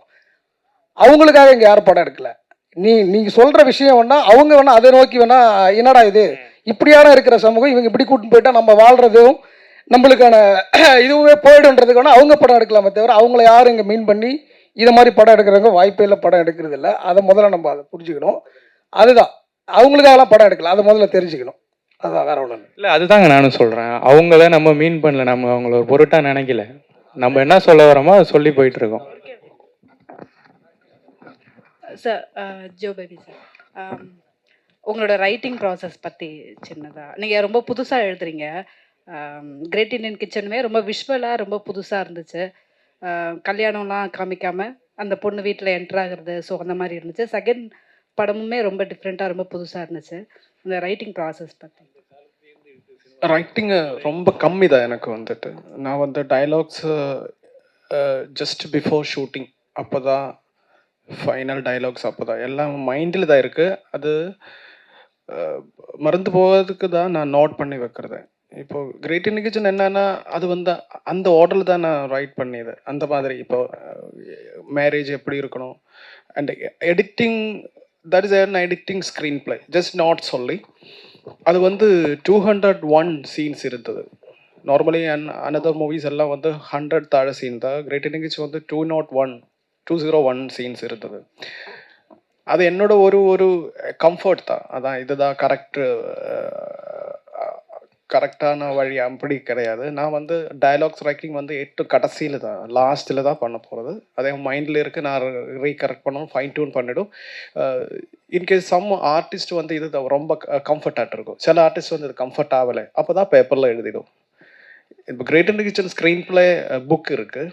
அந்த புக்கு அவங்க பப்ளிஷ் பண்ணியது படம் பார்த்து தான் ஸ்க்ரீன் பிளே. இது எங்கிட்ட ஸ்க்ரீன் பிளே இல்லை, எங்கிட்ட சீன் ஆர்டர் மட்டும்தான் இருக்குது. ஆனால் காதல் வந்து வேற 2 ரைட்டர்ஸ் தான், அவங்ககிட்ட ஃபுல் ஸ்க்ரீன் பிளே இருந்தால் நாம் சேர்ந்து ஒர்க் பண்ணியாச்சு. அது அவங்களோட படம் தான் இருந்தது ஃபர்ஸ்ட்ல. அண்ட் ஃபைனலி வந்து அது ஏன் படம் with help of my writers, அப்படி தான் அது வந்தது. அப்படி தான் என்னோட ஒரு இது டைலாக்ஸ் ரைட்டிங் இல்லை, ரொம்ப கம்மி தான். கீ டைலாக்ஸ் மட்டும் தான் நோட் பண்ணும்.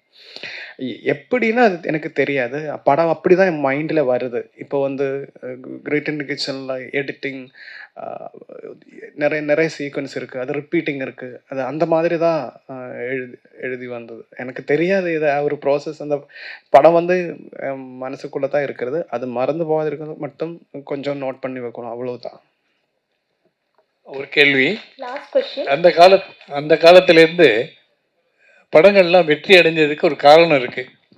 மூலக்கதைன்னு ஒன்று இருக்கும், கதை ஒருத்தர் பண்ணுவார், திரைக்கதை ஒருத்தர் பண்ணுவார், வசனம் ஒருத்தர் பண்ணுவார், டைரக்டர் அவர் எப்படி விஷுவலாக கொண்டு வரலாம், லொக்கேஷன்ஸ் வச்சு பண்ணுவார்.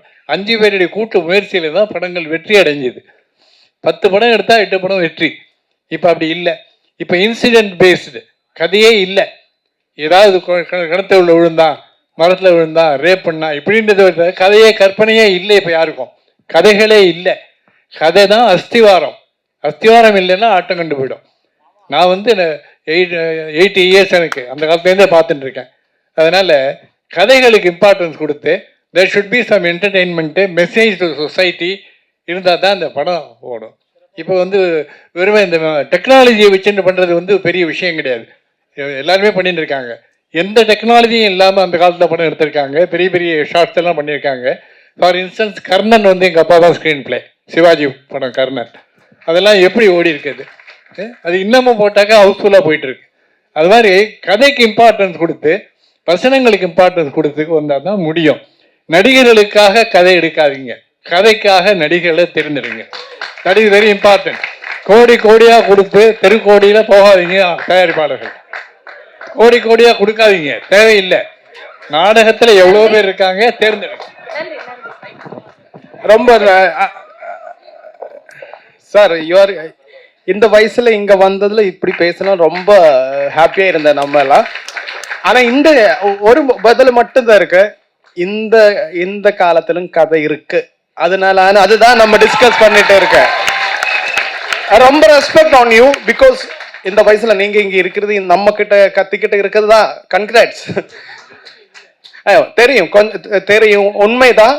ஆனா அந்த கதை இருந்ததுனால நம்ம இப்ப இங்க இருக்குது. நம்ம டிஸ்கஷன் வந்து தெரியும் தெரியும் யா தெரியும். Thank you thank you. ஜியோ பேபி, என்னுடைய கேள்வி உங்களுக்கு தான். என்னுடைய பேர் தமிழ் பிரபா. பொதுவாகவே ஒரு இப்போ ரீசெண்டாக ஒரு நரேஷன் போயிட்டு இருக்கு. ஒரு குயர் பர்சனை, அப்படிப்பட்ட கதாபாத்திரத்தை நம்ம எழுதும் பொழுதும் அவங்க திரையில் அவங்களை ரெப்ரசன்ட் பண்ணும் போதும் அவங்க தான் அதில் பர்ஃபார்ம் பண்ணணும் அப்படிங்கிற ஒரு நரேஷன் வந்து பால் புதுமையினர் சமூகத்துக்கிட்ட போயிட்டு இருக்கு. ரொம்ப நியாயமான ஒரு கேள்வியும் கூட. இப்போ நம்ம வந்து ஒரு கியூர் பர்சனை வந்து ஒரு சினிமாவில் நடிக்க வைக்கிறோம். மேபி உங்களுடைய பிரதான நோக்கம் வந்து ஒரு பெரிய ஹீரோ நடிக்கும்போது இந்த பாலிடிக்ஸ் போய் சேரன்றது ஒரு பக்கம் இருந்தாலும், ஒரு சிறுபான்மையர் சமூகத்தை சார்ந்த அவங்கள பிரதிநிதித்துவப்படுத்தும் பொழுது உண்மையாகவே அந்த பர்சனை சேரும்போது it will be more added to that community and it will be very empowering அப்படிங்கிற ஒரு ஆஸ்பெக்ட் இருக்கு. இதுக்கு நீங்கள் சொல்கிற பதில் வேணும். இன்னொன்று, கேரளாவில் அந்த கியூர்ஸ் வந்து எப்படி இதை ரியாக்ட் பண்ணாங்கன்றது எனக்கு தெரியணும். Also what about your thought that இந்த நரேஷன் இப்போ ஒரு டிரான்ஸ் கேரக்டர்னா யார் நடிக்கணும்? நம்ம சினிமாவில் இருக்கிற நடிகர்களை நடிக்க வைக்கலாமா, இல்லை அவங்கள பண்ண வைக்கலாமான்ற ஒரு ஐ வாண்ட் டு நோ தட். இப்போ என்ன, நான் அதுக்கு முன்னாடி ஒரு விஷயம் சொல்லலாம், திடீர்னு சொல்கிறேன். இப்போ கிரேட் இண்டியன் கிச்சன் வந்து ரொம்ப ஃபெமினிசம் இருக்குது படம் தான். ஆனால் அந்த படத்தில் என் டைரக்ஷன் டிபார்ட்மெண்ட்டில் ஒரு பெண்ணு போலும் கிடையாது. காதலில் வந்து டைரக்ஷன் டிபார்ட்மெண்ட்டில் 2 பெண்கள் இருந்தது, கேமரா டிபார்ட்மெண்ட்டில் பெண்கள் இருந்தது, நிறைய இருந்தது, நிறையில கொஞ்சம் இருந்தது. அதே கொஸ்டின் தான், ஏன் இந்த மாதிரி காதல் மாதிரி ஒரு படத்தில் கம்யூனிட்டின்னு மெம்பர்ஸ் இருந்ததா? இருந்தது, கம்மி தான். ஐ திங்க் ஆக்டர்ஸில் ஒரு 2, 3, 4 மெம்பர்ஸ் இருந்தது அந்த கம்யூனிட்டியில் இருக்குது.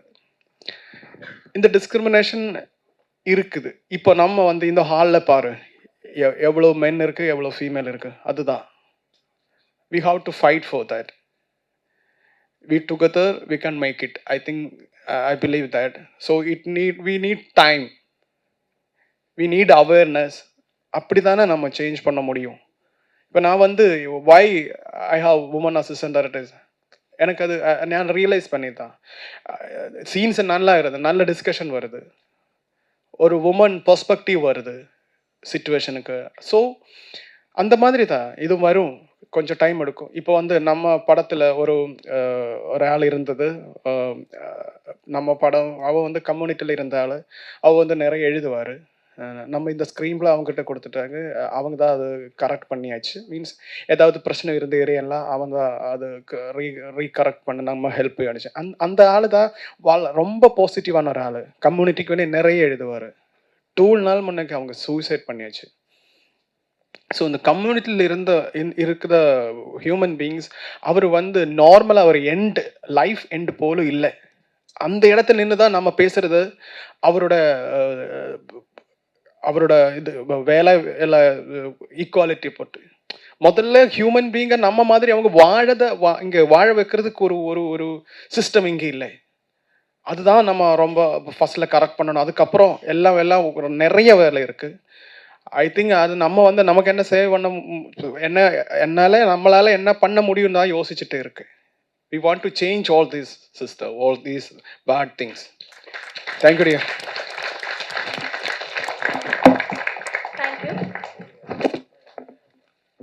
தற்போது இயக்குனர் ஹலிதா ஷமீம் அவர்களுக்கு நினைவு பரிசு வழங்க 2ஆம் உலகப் போரின் கடைசி குண்டு தண்டகாரண்யம் இயக்குனர் அதியன் ஆதிரேயன் அவர்களை மேடைக்கு அழைக்கிறார்.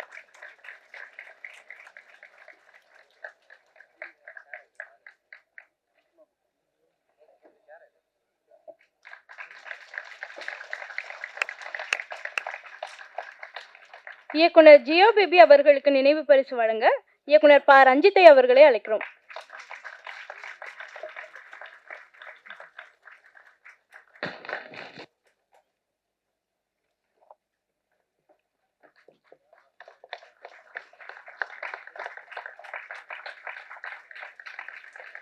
இயக்குனர் தரணி ராஜேந்திரன் அவர்களுக்கு நினைவு பரிசு வழங்க சார்பட்டா, காலா, கபாலி போன்ற திரைப்படங்களின் கலை இயக்குனர் ராமலிங்கம் அவர்களை அழைக்கிறோம்.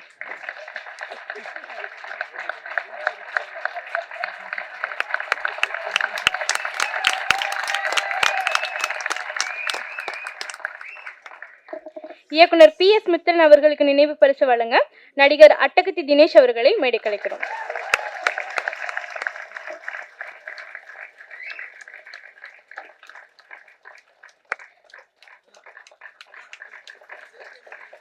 சினிமா விமர்சகர் இயக்குனர் ராஜேஷ் ராஜாமணி அவர்களுக்கு நினைவு பரிசு வழங்க திரைக்கதை ஆசிரியர் எழுத்தாளர் தமிழ் பிரபா அவர்களை மேடைக்கு அழைக்கிறோம்.